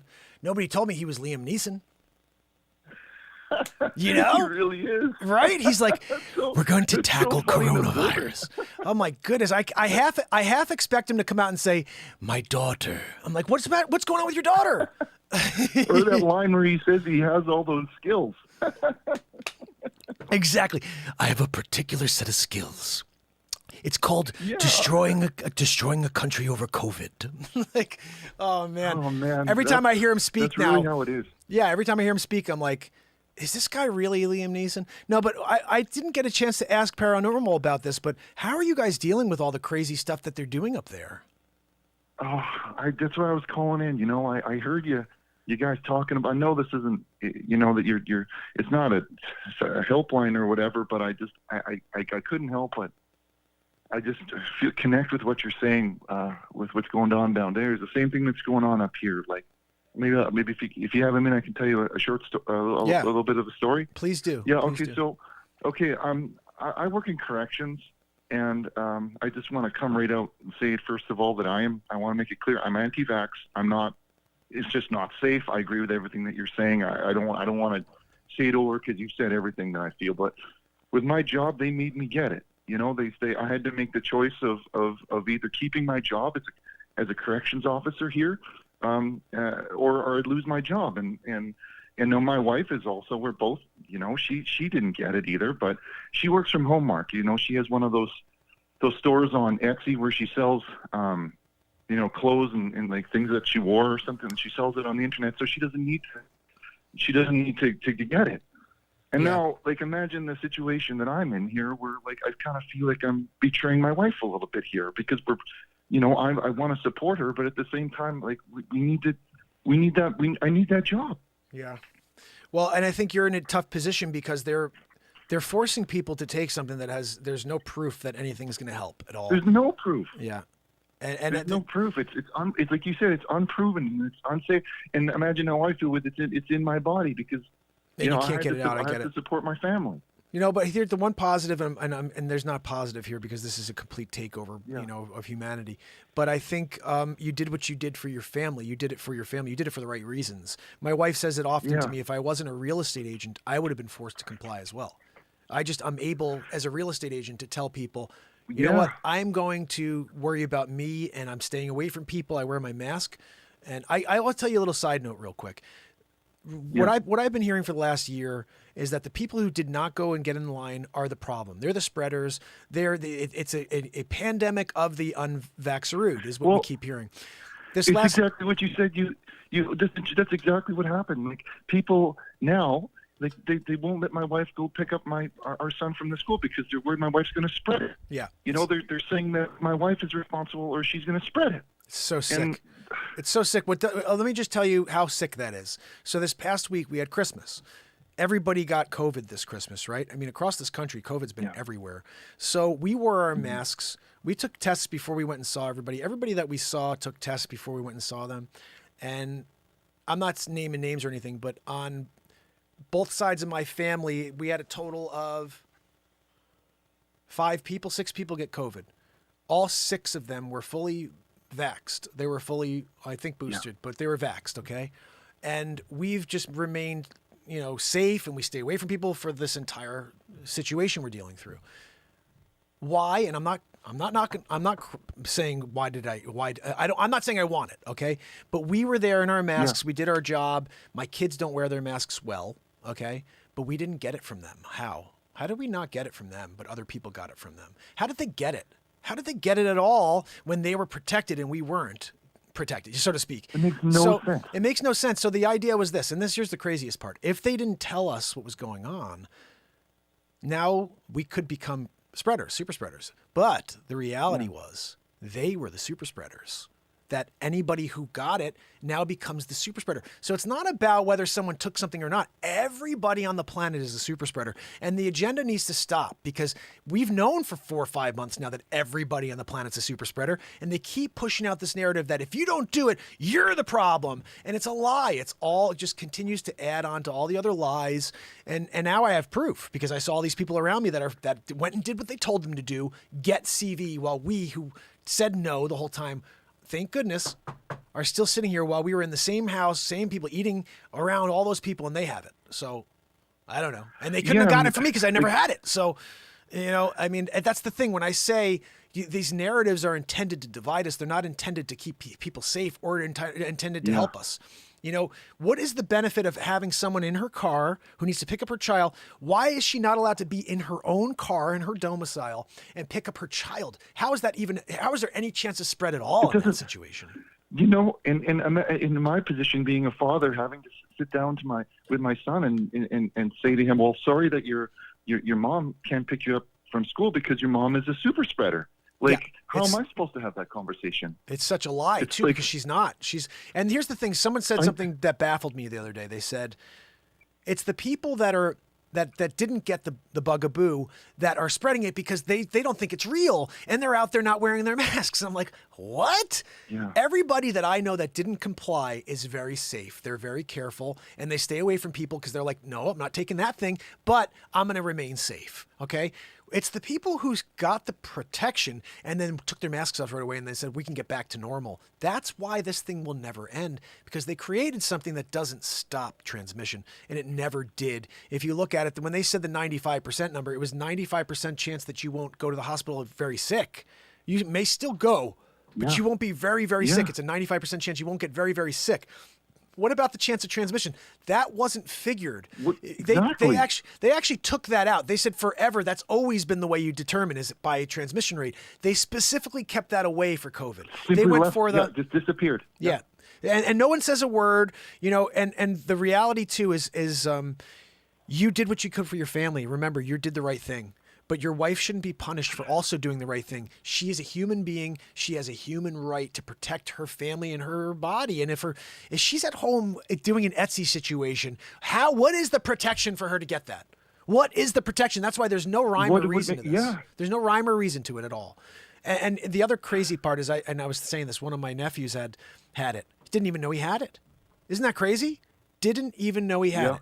So if that's the case, and he's a kid, and he's 13, just let all the freaking kids get it, because they're going to create an immunity of some sort for the future generations. But if you create some sort of ambiguity by putting something in them that doesn't stop it, now we have some major issues. But remember, then that's the whole other question. If it doesn't stop, what is it? What is it really? Right? Like what? Oh, it keeps me up at night, Mark. It really keeps me up at night. Well, the thing too is, remember, you just stay healthy and keep yourself in shape, because you can't change what you did. You did the right thing for your family. What I fear is that. Thanks, man. Thanks. That means a lot, because I'm a pretty big guy. I work in corrections. I'm like 5'10" or whatever, pretty big guy, and I try to keep in shape. But even then, with the gyms aren't open, and it's just so wrong. It's so wrong. So much. Yeah, it's so wrong. And you know what? That's why I think what's happening here is more of the psychological damage that's going on around the world is even more impactful than the COVID damage. And if they just allowed this thing to run wild for that first 2 years, we would have probably been over it by now. I know you're not a scientist, Mark. You can't say that. But what happened with the Spanish flu? It ran its course. Yeah, a lot of people died. But what happened to it? It diluted over time. Yeah. We're at a strain now where apparently this is a good thing that now people are getting the cold. They're not getting the respiratory side of it. They're just getting a cold. They're getting flu-like symptoms, but they're not getting the respiratory issues. That was what the whole point of SARS is: severe acute respiratory syndrome. If we don't have the acute respiratory syndrome anymore, there's no more, issue to concern ourselves with, and no reason to force people to take something that doesn't stop transmission. Well, and it's just like you're right. It is the psychological damage because, like, it's affecting my wife. She's worried. She feels like a pariah. Like that. People see her as she's just going around spreading. Yeah. And I just feel bad. Anyway, Mark. I could feel where you're in desperation state right now. I have to tell you, I'm here in the United States. I'm not far away from you. And I look at what's happening with my neighbor, and I'm like, what? But then it's all complete, like, worldwide family effort. It's so weird how, for the first time in history since the Antarctica Treaty, we are all on board together to do this. And that's what scares me most, because no one's looking at science. It's junk science, And then when the real science comes out, they call it conspiracy theory until enough of the government scientists come through from different countries and say that it is true. This whole thing in Ireland, in Jerusalem right now, they're saying that that don't take a fourth booster because it could give you immunofatigue. And that's what, doctors have been saying that for a while. You're going to affect the immune system if you put too much of this in. And that was conspiracy. But now it looks like you're going to get immunofatigue if you get 4. Well, why is it all of a sudden okay? You know what I mean? Like, you're a conspiracy theorist. All of a sudden it's said here, and then it's like, well, that's just the way it is, guys. Deal with it. It's weird, but they just throw it past you. And thank you, Mark. I was just on my lunch break. I just wanted to call in and you're doing good work, buddy. I applaud what you're doing. You keep it up, okay? We're all super proud of you, and thank you, brother. I love what you're doing, and you know what? Don't give up, okay? I won't, buddy. And listen, you too. Don't give up hope, okay? We'll find our way through this, but next time you hear that guy get on the air, just picture Liam Neeson, and we'll give you a smile. We'll have a soda pop one day when this is all done. We sure will, brother. Take care of yourself. Thank you for the call, and watch yourself in the corrections officer. That's a tough job, buddy. Keep your eyes open at all times, and just know we love you. Okay. Thank you. I love you too. All right, buddy. Be good. Take care. Okay, guys. I think that was an awesome day of calls, huh? Let me just click this off real quick so I can get back to my day. I got an appointment soon I got to get to. But this was pretty cool, right? I think we're gonna do this every day, right? We should do this every day. Let me put this forward to how do I do this to my phone? Incoming calls. Here we go. Bang, biggity boo. Now it's going to go to a voicemail for a little while. Tonight I'm going to bring this back on. We're going to take some phone calls tonight. And I think every night we're going to start doing this. We'll take a few phone calls and we'll get into some stuff. At the end of this, this show has been about us connecting from the very beginning. I just happen to always create. So we're not in the middle of doing a back and forth, but I want to bring this show more into everybody's living rooms. And so they could be a part of it, add to it. That's why this idea of once a week we get together and we have like a spitball where we're in the Zoom together and you're like, oh, it would be funny if you did a movie about this, Mark. And all of a sudden that's our start, And then Christine says, oh, it'd be pretty cool. Like if you were talking about that you were in a flower shop. Okay, now we have a movie concept and I run a flower shop. There's 2 things going on, okay? And then another thing, and you've got a limp. Okay, now I'm a limp. We got 3 things, you know what I mean? And you're also Christopher Walken. We're good. Wow. Flower shop. Got some lilies. Oh, no. We're doing it. Oh, fam and friends. So I do want to say thanks to each and every one of you. Christine, Texas lady, my brother Cody, awesome seeing you. Remember, guys, I will be back this evening, 10 o'clock, for our round 2, day 1099 in a row.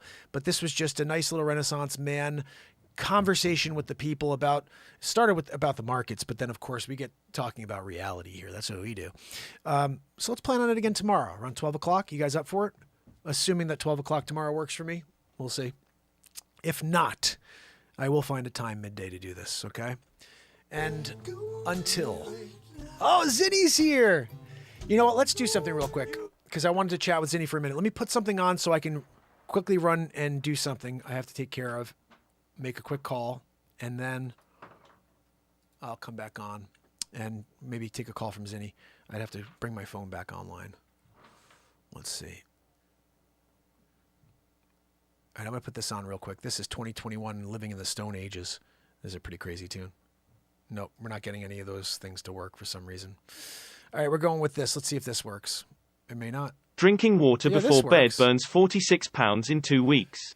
If you are All right, this is struggling our to lose face weight swap here. We'll put this on. This is our super face swap. I'll be right back in a minute. Let me tell you a story. Young man, you come down, you start a show. December 31st, 2018. He says, try to make a change, effect a positive change. One person at a time. Who knew he'd have such a hard time reaching the world with the message of love and light? He does anyway. Show up today. We're going to overview some of the people who've been watching the program for a long time now. You're gonna say that thanks to Mark Pires, Renaissance Man. Hi, Mark. It's Dr. Evil. I just wanted to say... Wait, hold, where are you taking me? I'm trying to say a couple of messages to the Renaissance Man.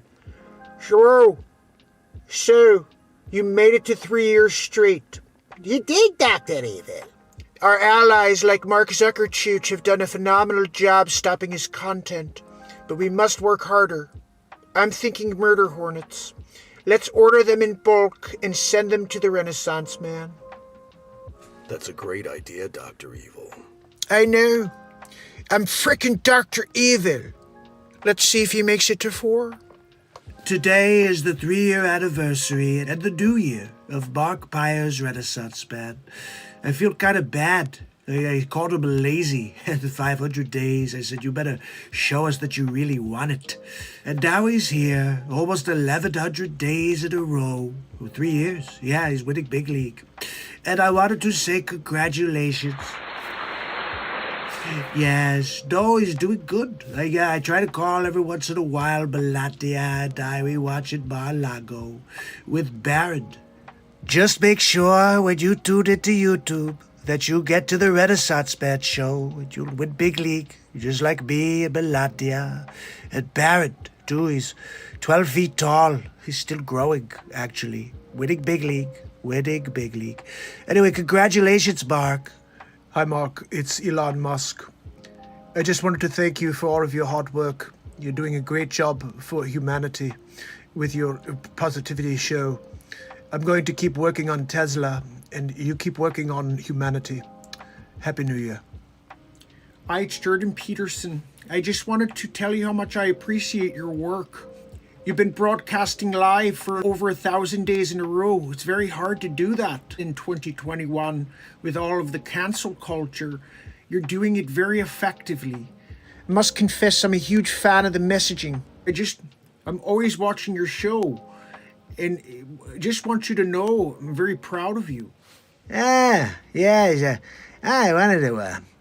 just wanted to say congratulations to Mark Pires Renaissance Man. He's tuning in 3 years live. I was hoping to be there like in studio, but I'm there in spirit. I just wanted to say congratulations to Mark Pires Renaissance Man. We're talking about 3-year anniversary. You kidding me? It's such a big deal. I couldn't believe it. I was watching the show the other night. I'm like, he's doing 3-year anniversary? We're almost there? I was like, are you kidding me? Whoa. This guy's crazy, doing it every night. I called Zoolander. I was like, are you kidding me? This guy's going live every day. We started tuning in together and watching it. I called Christopher Walken, too, to tell him about it. I just want to say congratulations to the Renaissance Man. 3 years? Are you kidding me? That's some serious dedication. Hi, Mark. It's Bezos. I just wanted to wish you a happy new year. 3 years in a row. That is phenomenal.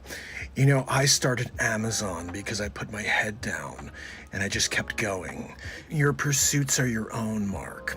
You need to put your head down like Bezos and you can accomplish anything. So happy new year. What's up, guys? Gary V. I'm crushing it. Just wanted to let you know, Mark Pires, Renaissance Man, 1,095 days in a row, 3 years in a row live, crushing it. Look, I told you, if you're not willing to put the time in and be everything for the people and then show your love, then you'll never crush it. Mark, it's Dr. Facce. Just wanted to say congratulations. That's a lot to do, 3 years in a row. I mean, doing it 1 year in a row is a lot. But I just wanted to say, make sure you get your bugaboo. I'm very proud of the bugaboo. It doesn't work, but go get it, okay? Make your neighbors feel safe. And I just wanted to say Happy New Year. Hi, Mark. It's Bill Gates. I just wanted to say congratulations. 3 years in a row. That's phenomenal. I've been working on Facceroos, as you know. I'm trying to stop the population from growing. I mean, I didn't say that. I'm just joking. Anyway, lots to do. Happy New Year, Mark. Just want to say congratulations on my favorite talk show, variety program. I tune in sometimes, listen to my music. Yeah, and I love it. Whoa, sometimes I'll throw a hoo-ah out there. It's Al Pacino. I'm doing another film right now. It's about the Renaissance Man. Anyway, just want to say thank you. Thank you for all your dedication. This is Richard Dreyfuss. I just wanted to say congratulations to Mark. 3 years live in a row. That's quite the dedication. Look, I just wanted to say Happy New Year's to the Renaissance Man. Hi, Mark. It's Keanu. Just wanted to say you're doing a phenomenal job. 3 years in a row. It's amazing. Even though you're kind of living in the Matrix? I hope you've seen the light of day. Man, he tries to do all his part to see the world a better place. Oh no. Sometimes he gets a setback. Depends, you quit or you go. This man, he keep going. I told him, take a break, go, nap it out, wake up tomorrow, you try again. He doesn't hear me. He does what he wants. He's the Renaissance Man. Show. Who know? I did. I told him. You're gonna get there. Just don't ever stop. The sun starts burning your feet. You run faster. So I hope you understand the dedication involved and the heart as well. You gotta have a heart. I hope you get this now. The message is clear as night. Renaissance Man, every night, every day, forever. Make sure you tune in. I'll see you there. It's gonna be a lot of fun. Oh yeah, cryptocurrency movie of 2022, The Wolf of Crypto Coin. Gotta make sure you watch that, guys. Some hilarity. 1 hour and 46 minutes, 42 seconds of hilarity. Non-stop live improvisation, really. I'm going to give a quick call to our brother Zinni, who is across the pond. He just tried me and it went to the voicemail. So let me quickly give a call. And then there's another one that came through. Hold on, as soon as I can find Google Voice, wherever the heck it is. Here we go. Then we had James. Let me just look and see. Where is it? Where did I leave it? Okay, here we go. Nope. Where did it go? I just saw this message. Hold on, mana.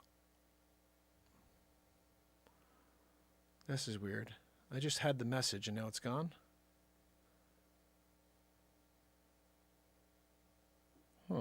That's very weird. I literally just sent the message out too. Let me see. Maybe it went out from over here. I don't know what happened. I sent an email out to James saying I'd love to chat with him. He wanted to talk about the beat seat. And now that message is gone? Like, that's really weird. I just freaking sent it. Oh, no, here we go. So James wanted to talk about the beat seat. He's a music teacher in Modesto, California.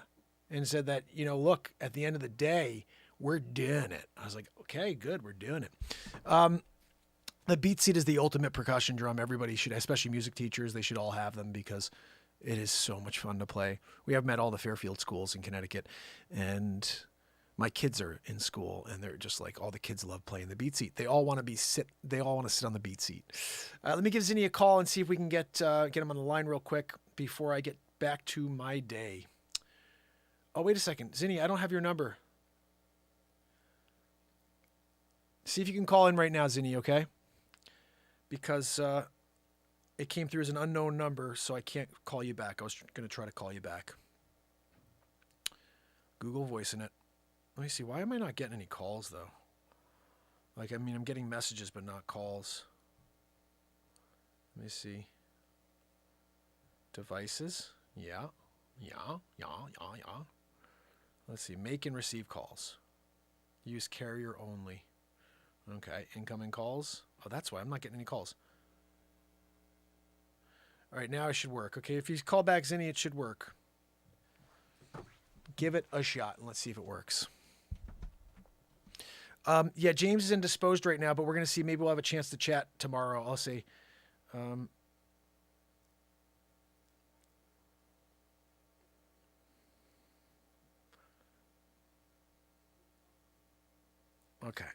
I put that out.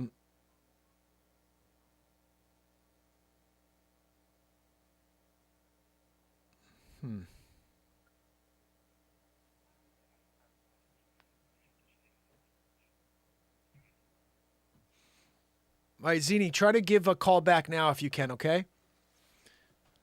For some reason, it has to be a call, and when they call in, they're going to ask you. It will ask you for your name. Just say it again, and it should ring through to me this time. This time, it's actually working through. It should, at least. I think I set it up right. I don't know how to use Google Voice very well. Sager, how are you, my friend?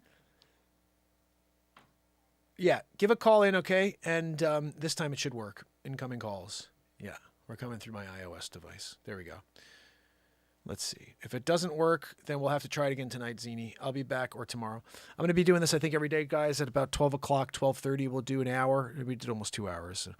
I mean, that really is day 1099 in a row.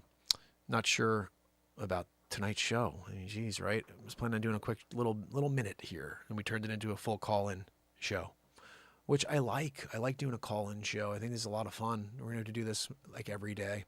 So tomorrow, I'll start with the topic of real estate every day, but I think we're going to have to build out from there into, like we did, just talk about life. Zinni! There he is. Oh, it's not plugged in.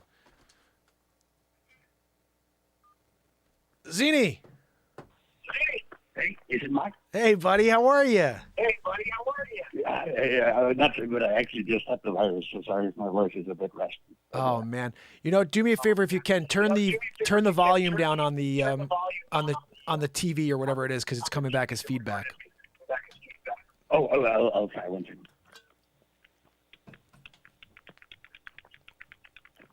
Is that better? Let me see.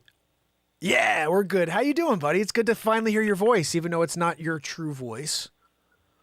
It's amazing to hear you as well. I mean, it's different over the phone, for sure. Yeah. Normally, I just listen on the stream. I've heard that before. Someone said you sound different when I talk to you than when you're on the show. I said, really? I don't know there's a difference. Absolutely. I didn't know there's much of a difference, but what the heck? So what's with I only just managed to get on stream. What's with the whole call-in thing? It's amazing. I love that idea. I think it's got to be the way the show goes. We got to bring the people in more. And, I'm always creating, but I think that everybody wants to say something. And if we can open it up every day, even just for 15, 20 minutes and take a few calls, I think that would be a good thing. We're connecting more and also get some ideas. Like if someone said, hey, I'd love to see you do a comedy about, or I'd love to hear a song written about, I'd like to have that rather than coming through the chat. Like coming from a voice would be pretty cool, Oh, yeah, I absolutely agree. I think there's some great people out there in your community who's probably got some amazing ideas. That would be really, I'm looking forward to seeing how it goes, So, Zinni, tell me, how did you find the show? Because I know you're recent to finding the show, right? I actually got it recommended from a friend who was in the Discord with me. Oh, and, okay. He ran, I think he sent you a message before. He ran a fan group. and it turned out to have a bunch of trolls in it, sadly, and it got shut down. But that's how I found it initially. If you're a friend of mine. Wow. Okay, that's great. So someone out there is preaching some positivity for us. That's nice. Yeah. You know, it's interesting. You sent me a message yesterday. You said someone's trying to sell my CDs. I looked. I think it's a gag. It's a gag. But at the end of the day, like, you know, if he could sell them and make some money off my music, good for him, because they're good songs. You know. They are, but it just seems. I mean, he just seems a bit like. That guy seems like he's squandering everyone's fun, kind of. If you get me, I don't know what his. He's a little uptight. I don't know what his deal is. You know, I somehow offended him at some point. I have no idea why, but I did. I happened to watch for a few minutes because I'd never seen the program, and after watching it, I could sort of understand why. I mean, some people are threatened for no reason, but they get threatened, and then the way they react is by acting the way this guy acts, instead of just being respectful of another creator, because he's a creator. He's not like he's some random guy who's a troll. He's actually a creator being a troll. So that's interesting. But it's out of. But it's also a bit of a shame because you're making so much content where he just seems to be taking other people's content. Yeah, I didn't understand. I was trying to figure out, because I was reading some of the comments too, and some people were like, "This is the funniest thing I've ever seen." And I'm like, really? This is funny? Like, I'm trying to figure out where the humor is. I get the concept of making fun of like religion and doing some weird thing. I get it, but I don't laugh. Like, I have a hard time finding things that make me laugh. And I'm saying to myself, I know that every day we do things that make me laugh, and I'm trying to make myself laugh. So at the end of the day, if someone's saying they don't like it, it's because it's subjective. Everything is subjective. There's a group of people that think that guy is really funny. It's a subjective thing. So no matter what you do in life, it's just, you know, someone's going to like it or they're not. It's just so weird to me because, I mean, they're laughing at stuff like, they sent me a clip as well of him calling out your birthday in the wrong month. And apparently they think that's funny, but. Yeah, I don't understand the humor, to be honest, but like even that, I was like, okay, he's joking. He's selling my CDs for half the price.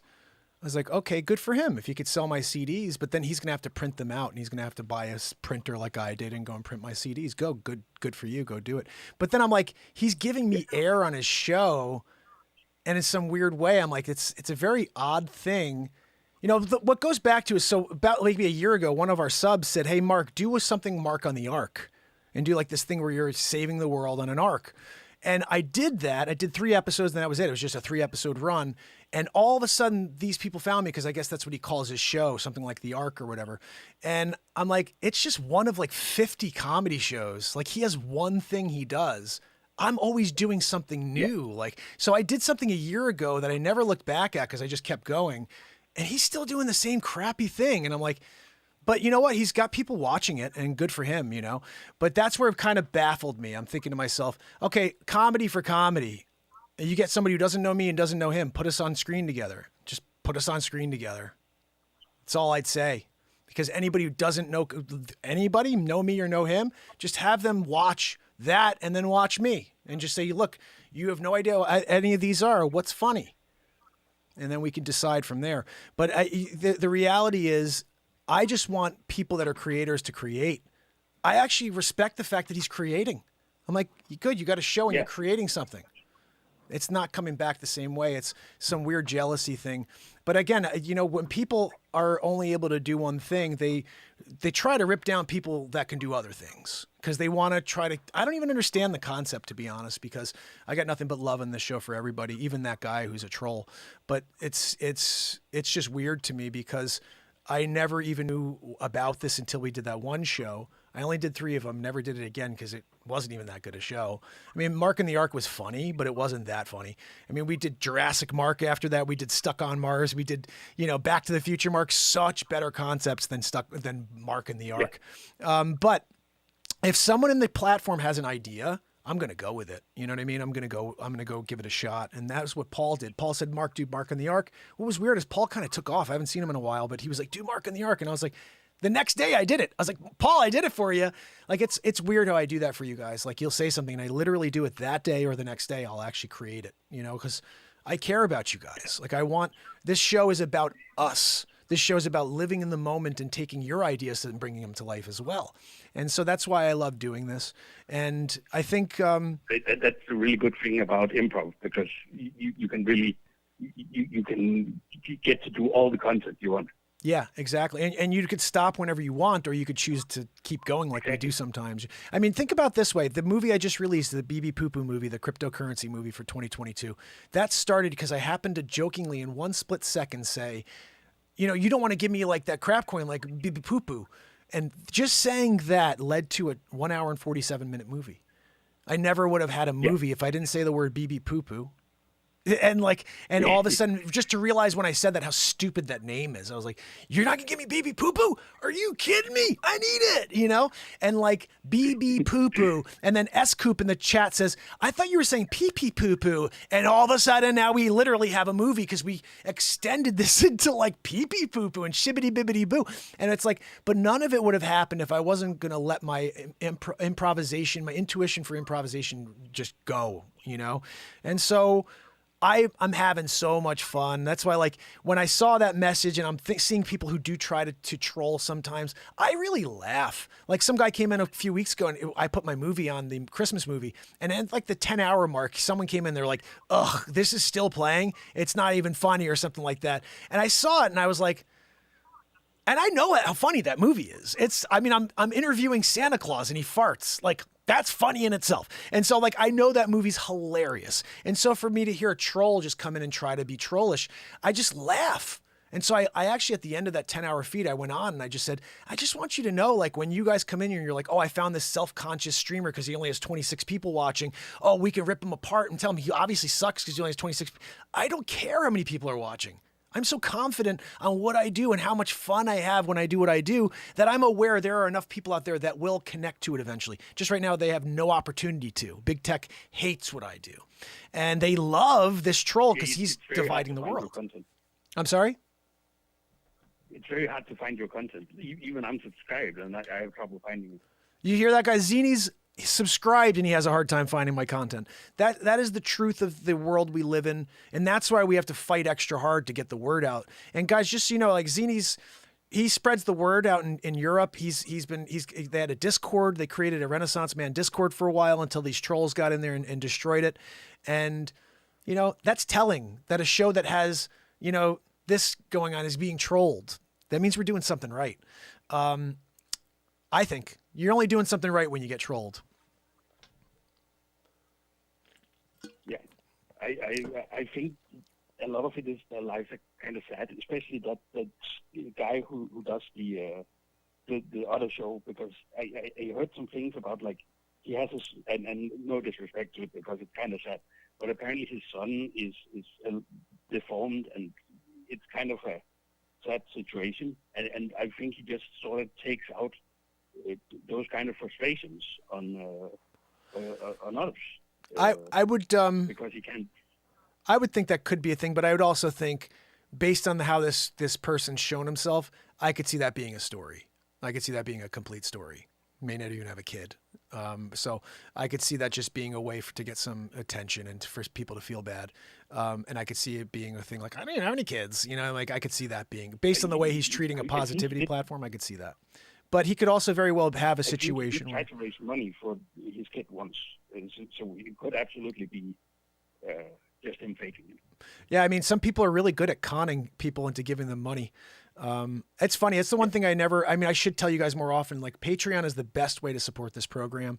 There's the best way. Your money goes the longest way on Patreon. So I have a lot of people who follow the show here on YouTube, but I only get 68% of that. So if you give $1, I get 68 cents. YouTube is taking 32 cents of every dollar. They're the worst. It's like freaking, I mean, it's amazing how much money YouTube makes, and then they take 33% from their creators for tips. But on Patreon, I think it's like 92% goes right to the creator. So only 8% goes to Patreon. So if you guys are ever looking to support this program, patreon.com/Mark Pires. That's the best way to support this program. But I don't do enough of reminding people that I'm here for the world and I don't get paid for this. And if you do want to support the show, those are good ways to do it, like Patreon. But I think our big issue, and this is what we have to try to tackle in 2022, is getting through to the positivity people in this world. Obviously, we know people who follow a trollish type of program where they're in a negatively based environment, they're not going to be fans of our show. You know, those people are tearing down religion. They're not going to be fans of our show. We need to find people who are fans of religion. We need to find people who like faith, who like positivity, who like to come together and not push people down. Those are our fans. And they're out there in bulk. We just don't know how to find them yet, or they don't know how to find us. But I think that's on us. I think as family members of this Renaissance Man show, we remember we're a community here, and that should be important to you, that you're part of a community. And well, let's build out that community with like-minded individuals with a good spirit, you know, and see where we go.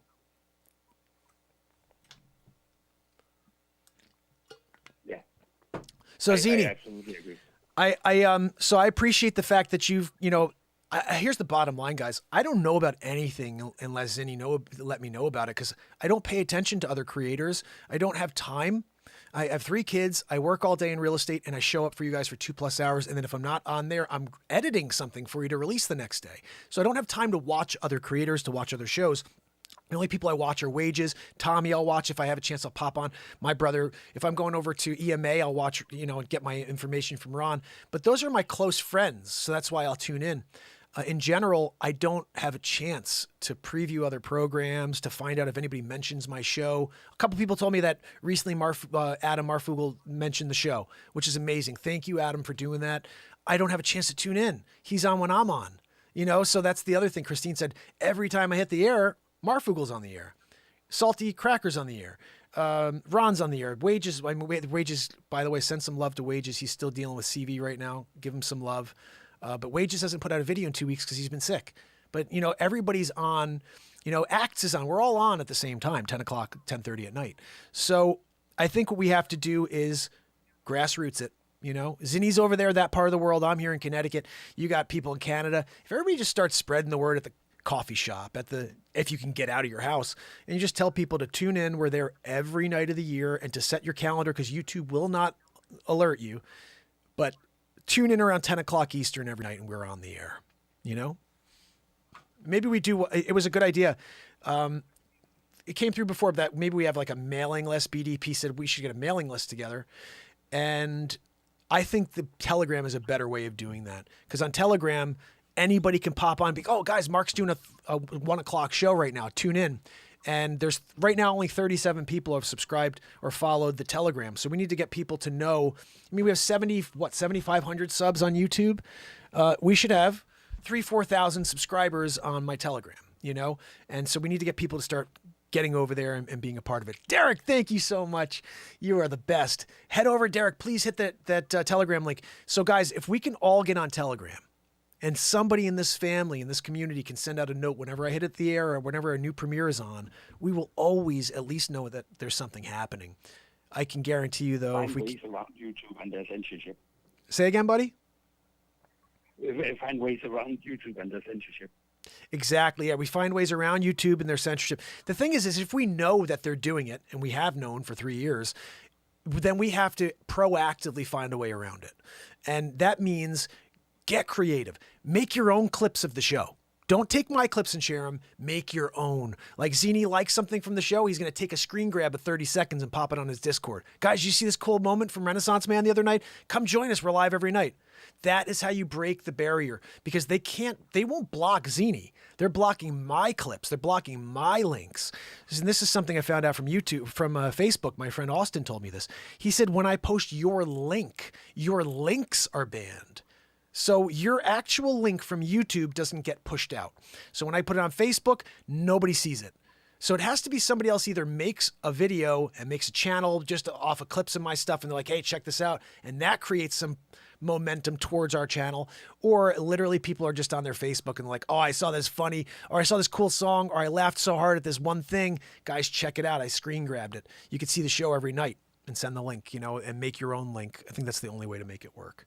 But what the heck do I know? I've been here for 3 years trying to figure this out, and I can't. I just know how to do what I do, which is to show up and to have a lot of fun with you. But Zini, I appreciate you. I'm so excited that you found the show and that you are a fan and a family member of the Renaissance Man. And this community is only going to grow in 2022 because of people like you. Thank you so much for having me on, Mark. I appreciate you so much. I mean, I wish I had more time to watch you, but oh, I get it. Sadly, I don't. But the time I do get to watch you is honestly the best part of my day. Oh, thank you so much, buddy. And your messages mean a lot. Like I said, thank you for all the insight you give me. And whenever you see something that's, you know, because you happen, I think you're a part, or at least you see that guy whenever his programs are on. I don't know how I became a part of his trolling, but it seems to be the case. It's funny, when we, maybe 4 weeks ago, they all came in here and tried to do it again. And our mods are just so good. They kicked everybody out. But I saw a note from him and he said, oh, can you guys unblock me? He asked Jacqueline, he's like, can you unblock me? And Jacqueline was like, no, you're a troll. And I started laughing. I was like, you know, I don't understand it. I don't understand it, but there's definitely, it's a weird sort of, comparing yourself to others thing. I don't know why he's doing that. He shouldn't. He should just put his head down and do his thing. But I don't compare myself to others. I don't compare myself to Gary Vee. I don't compare myself to John Mayer. I don't compare myself to anybody, because we are all our own unique individual. And if you can't locate that uniqueness, you are screwed. If you're going to sit there and compare yourself to everybody through your whole life, you are screwed. Just live in the fact that you got something unique and you're doing it, and don't tear other people down that are trying to at least express themselves. And that's one issue I have with someone like that. If you're a guy who's a troll because you don't do anything, I get it. But if you're a creator, you shouldn't be a troll. If you're a creator, you shouldn't be a troll. You know, because there's a very good... That's a sacred bond. Yeah, there's a very... it should be anyways. There's a very real possibility that my hard work pays off, and at some point... we have a ton of people watching the show, you know, and I would never be like, guys, go sick on that dude. But he clearly does that. You know, he's like, oh, go and, you know, but I would never do that to him. But there's a very real possibility that one day I could send a couple 100,000 people over there to just rip that guy apart. And I would never do that. But the point is, he's clearly trying to do that to me while I'm not to where I'm going. You know what I mean? He's trying to stop me. He thinks that he could stop me. I have a little message for him. Nothing can stop me but me. If I choose to stop, it's because I want to stop. And it's not because of some other creator. I don't want to get conspiratorial, but do you think it's like, I don't think YouTube would have paid him, but do you think that YouTube might encourage him? Like, they trade him, maybe he gets, you know, more attention on the front page or something. Maybe. Kind of... I mean, I don't know. Like I said, he's got a following. I don't know how... You know, our followings are roughly the same, but people actually tune in when he posts stuff. So people get notifications when he posts. That's the difference between his channel and mine. Is it seems that people actually get notifications and they're excited to go over and check out the show or the movie he's putting on, whatever it is. I don't get people to see that I'm live. They don't see that I put out content. So it's a different thing all around. I don't think that there's some conspiracy where they're like, hey, we need you to go after the Mark Pires show. I truly think it's just a guy who's a little jealous in some weird way that he can't sing or that he can't be funny, you know, and he tries to take down somebody who can.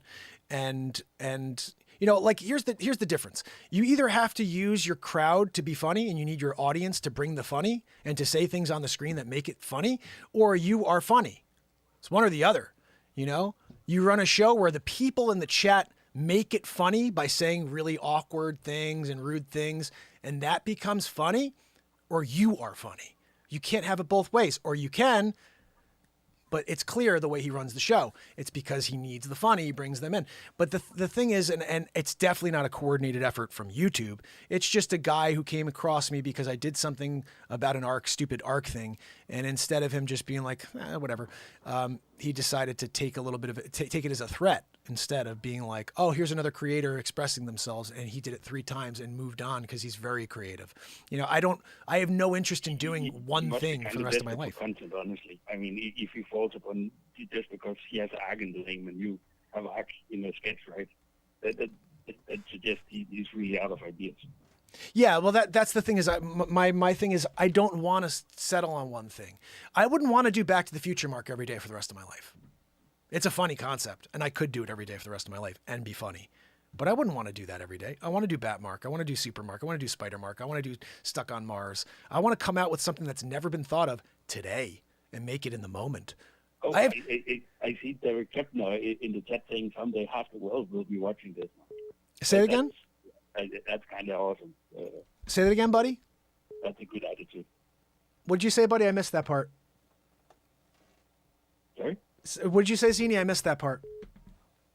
Oh, Derek Kepner apparently in the chat said someday half the world will be watching this, Mark. Oh, yeah, I mean... That's awesome positive energy. That's the kind of community you foster, which that Richard guy doesn't have. Well, I guess. I mean, I really... this is the thing I wanted to be clear from the beginning. I want him to succeed. How crazy is that? I want him to succeed. I want every creator to succeed. Because I'm a creator, I understand the struggle of trying to get through to people and get your message out there. I want him to succeed. And I want every creator out there that's putting themselves out there to find success, because it's not easy to do that. I can't understand someone who's a creator who wants to rip other creators down. That I can't understand. That's not a creator, that's a destructor. And I think that's the difference here is I'm looking to lift people up and to see more positivity. And there's someone there who's literally trying to bring more negativity into the world. And he's successfully doing it, you know? But this is absolutely something that I don't lose any sleep over. Like, I've had other trolls prior to this, and it never bothered me. I actually had trolls on here. One of those trolls became one of my very good friends here. I won't say his name, but he was trolling the hell out of me for a week. And he and a bunch of his friends came in there. They tried to destroy my show on day like 500, 600. And they came and they were saying the meanest things to me, guys. So mean.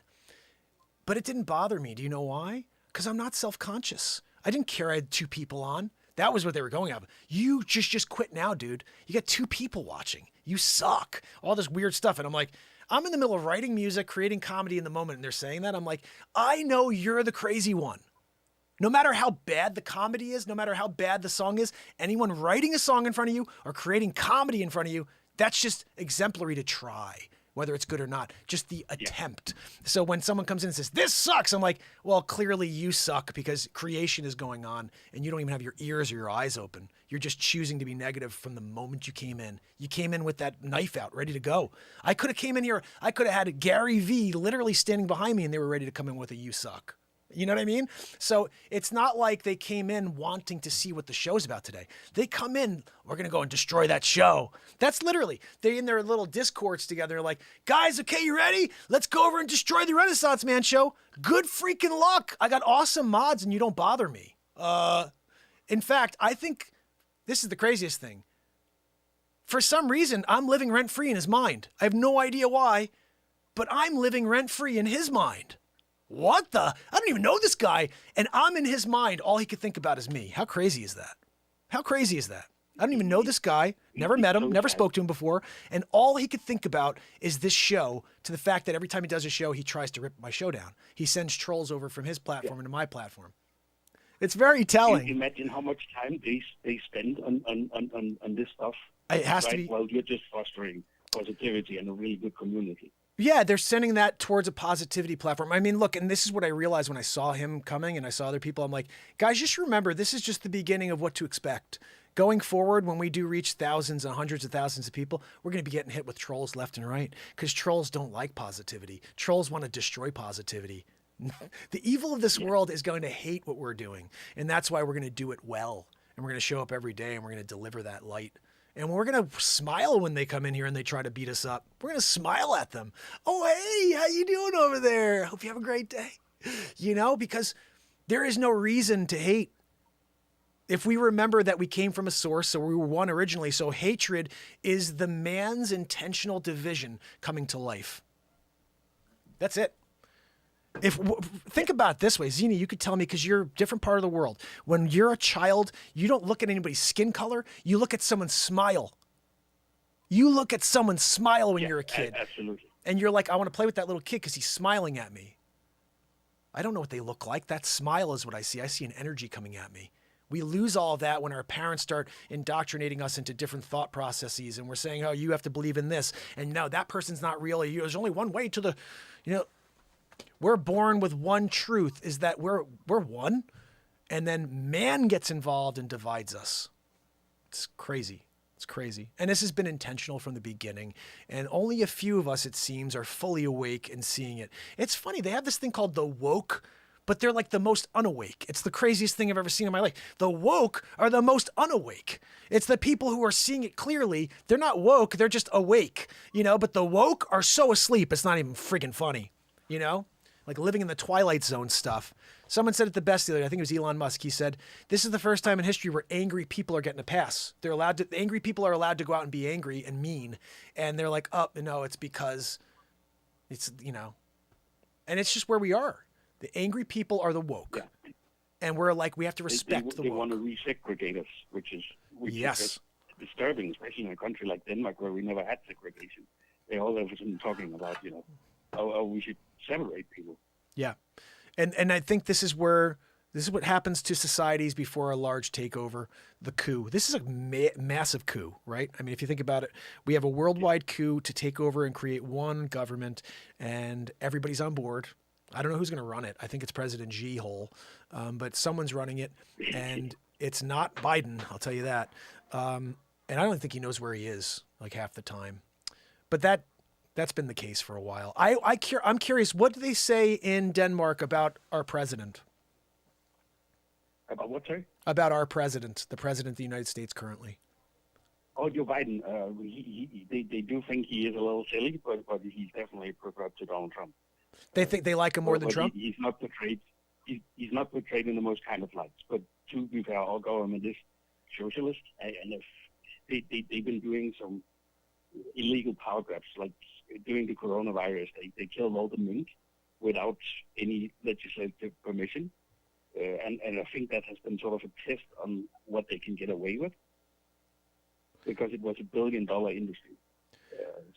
So I think they're warming up towards what they can get away with in this kind of. And you would say that you would say your media is very liberal based as well, then, like we are here. I mean, liberal in Denmark is considered right wing. I mean, it's socialist based, basically. Wow. So it's bad there. It is. Yeah, I mean, it's still a really nice country to live in, but they're definitely setting up for something a little spooky. Yeah, I think they're going to have vaccine mandates.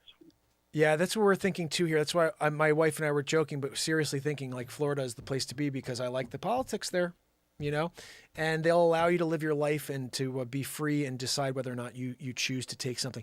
Again, my big issue here is this. If we were sitting here 2 years in and you told me that people take this thing and they don't get CV anymore, I'd be like, okay, good, let's mandate it. But the reality is I had 6 people right around me, all fully vaxxed, get it, and I'm not and didn't. What the frig is that? What is that? How does that even make sense? If I'm apparently the one that's dangerous, but I didn't get and they all got, what the hell? And then it's like, wait, no, you're the conspiracy theorist. No. Clearly I'm the guy who was right the whole time. And you guys now have the thing that you were trying to protect yourselves from getting. That's the truth. I don't understand anything else. I don't. I feel like when people try to tell me differently, I say, okay, show me the data, but the data has never been able to present itself because there is no data. The data is that they had to fool people. When you can see it with your own eyes in the people you're next to, right? And they're trying to tell you otherwise. That's really what it is. They think you're stupid, honestly. Yeah, they think everybody's stupid. That's a good point. People think people are stupid. I used to think that was funny. I'd say, you ever have somebody stand in front of you and they lie right to your face and they think they're so smart. Like they think they're getting it by you, but you see it like so clear and you're like, buddy, I know what you're doing right now, but I'm letting you get away with it, And I don't know why we let people get away with it. My new thing, like my wife doesn't let people get away with stuff like that. She'll call them out right to their face. You just said this. I'm like, oh, geez. But she does that. She'll call people out. And I think that's important. You got to start doing that because people get away with murder and they think they got away with it, but people are very bright. That person you thought you lied to and you thought you got away from it, they knew what you were doing. They just think you're a piece of garbage now. The thing is, we don't understand that they think we're a piece of garbage now. We think we got away with it. It's crazy, but humanity, we're destined to continue to believe we're smarter than the next guy. The reality is we're all very bright. Not all of us, but everybody's got this street smarts within them where they could sense a BS movement coming at them, you know? At least that's what I think. Most people can spot a con man. Yeah. Yeah, I think you're right. Most people can. Vulnerable people who can't. Yeah, they say there's a large, like a 30% of the population that is just automatically going to follow whatever's said. And then there's 30% that you can't hypnotize. So there's 30% of us that you cannot hypnotize no matter how much negativity, no matter how much fear mongering. We can't be hypnotized by it. We're just like seeing it. And that's us. That's me. I know that's me. I'm part of that 30%. But there's others that are just destined to follow what the people in charge say. And they just trust. Yeah. They trust unequivocally. These people are in charge. They care about me. They care about my health.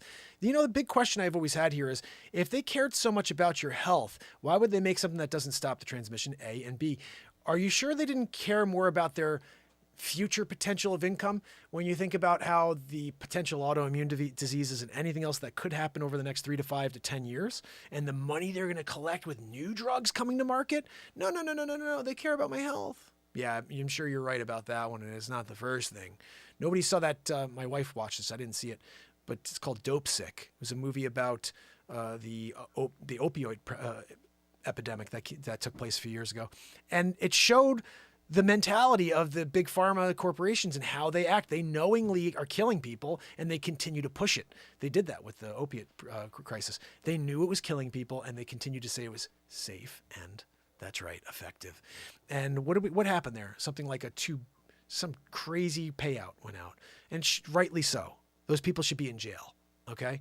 And we're there again. And you're everything is going to see the same with Facce in 5 years. That's what I'm hoping. I mean, honestly, crimes against humanity, this guy is the king. He is the king. And everything he said has been like a head fake. Oh, do this next. Look, you got to do 7,400 masks. Everything he says is just like, what are we talking about? The other day he says, make sure you get your 5-year-olds vaccinated. And I'm like, but we know it doesn't stop this thing. Why are you telling 5-year-olds to take this? Why are you telling 5 and 6-year-olds to take it? When I saw a 13-year-old get it, didn't even know they had it. Oh, you got to do something here, like stop the next generation from producing. There's something weird going on here. None of it makes sense because we're in this thing 2 years in. We have more cases than ever, and we're up over 80% here as far as how many people have gotten the bugaboo, over 80%. We have more cases than ever, more deaths this year than last year. Oh, but Trump was so bad. I thought Biden had a plan. I kind of remember him saying he had a plan. I got a plan to stop this. Trump doesn't know how to stop it. I got a plan. You do to kill more people when you're in office than you did the year before? Is that your plan? Is your plan to... You know, Mark, you probably forgot the plan. So true. He forgot yesterday. He doesn't know he had a plan. What? Yeah, my plan was to not poop my diaper. He pooped his double diaper. That was the plan. But yeah, I think that's the problem here, is that we have such a short memory. People hear something and they're like, you're a conspiracy theorist. But as soon as Fauci says it, oh, I guess we just have to deal with it. You know, everybody's going to get it, but it won't be that bad. Now you're going to believe that. I've seen a lot of people get pretty sick when they're fully vaxxed. Pretty sick. One person's still dealing with the after effects 2 weeks later, but they were fully vaxxed. Somebody tell me how that makes sense. You're not supposed to have any effects if you got the bugaboo. You're supposed to not have any reason to go to the hospital. Why did that person have 2 weeks worth of it? They got the bugaboo. Because everything they say is a lie. Nothing's truthful. They don't know. Nobody knows a thing. They're like, go do this because we need you to do it. We need you to comply. And if you don't, we're going to throw you in some sort of, FEMA camp or whatever. He's probably going to end up being viewed worse than like Slobodan Milosevic or some monster like that of history. Yeah. I don't know if he'll have that much of a sting, but he's definitely going to he's going to go down in history. This is just the surface of what we are seeing. Imagine all the things we're not seeing. Exactly. That's a very good point. Really scary. That's a very good point. We only know what we know. How many other things have they done behind our backs? And, look, this whole thing happened intentionally. We go back. Nobody wants to talk about this, but 2 days after they couldn't get the last president out with an impeachment process, 2 days afterwards, we heard about CV. 2 days. This is so intentional. They did a great job of creating mass pandemonium. And the only thing they got wrong is that they didn't make the CV strong enough. They wanted it to be stronger. But because it wasn't, they had to create that narrative in the media that it's so strong, everyone's dying. People are, but it's not the way they wanted it. They wanted a lot more, believe me. You've got videos of body bags filled to the ceiling in different parts of this country. They expected and wanted more, you know? And for anybody to say different, I don't know. I mean, this is all theory. It is all theory. And I want to preface that. Every single thing we say on the show is just a conversation. There's nothing here that is reviewed and guaranteed to be truthful. I'm saying how I feel about certain things. This should be okay in 2022 YouTube and anybody else that's listening. We have to ask the questions, right? Because they can't just get away with everything like that. I know. Mark, seriously, I'm sorry to break it up, but I am going to have to go get dinner. Yeah, I got to get going too, buddy. Listen, I appreciate your call, bud. Amazing talking to you. Yeah, it's so good to chat with you too. Let's do this again soon, and thank you again for all your support. I really appreciate it, buddy. Have a safe trip, or have a great day, and I hope you feel better soon. Okay, thanks for the call. Thank you. I keep the positivity alive. All right. Oh, absolutely. I'll be live. Okay, I'll see you. Hopefully, I'll see you tonight. All right, Zini. Yeah, I'll be in chat. Awesome. Take care, buddy. See you. Have a great day.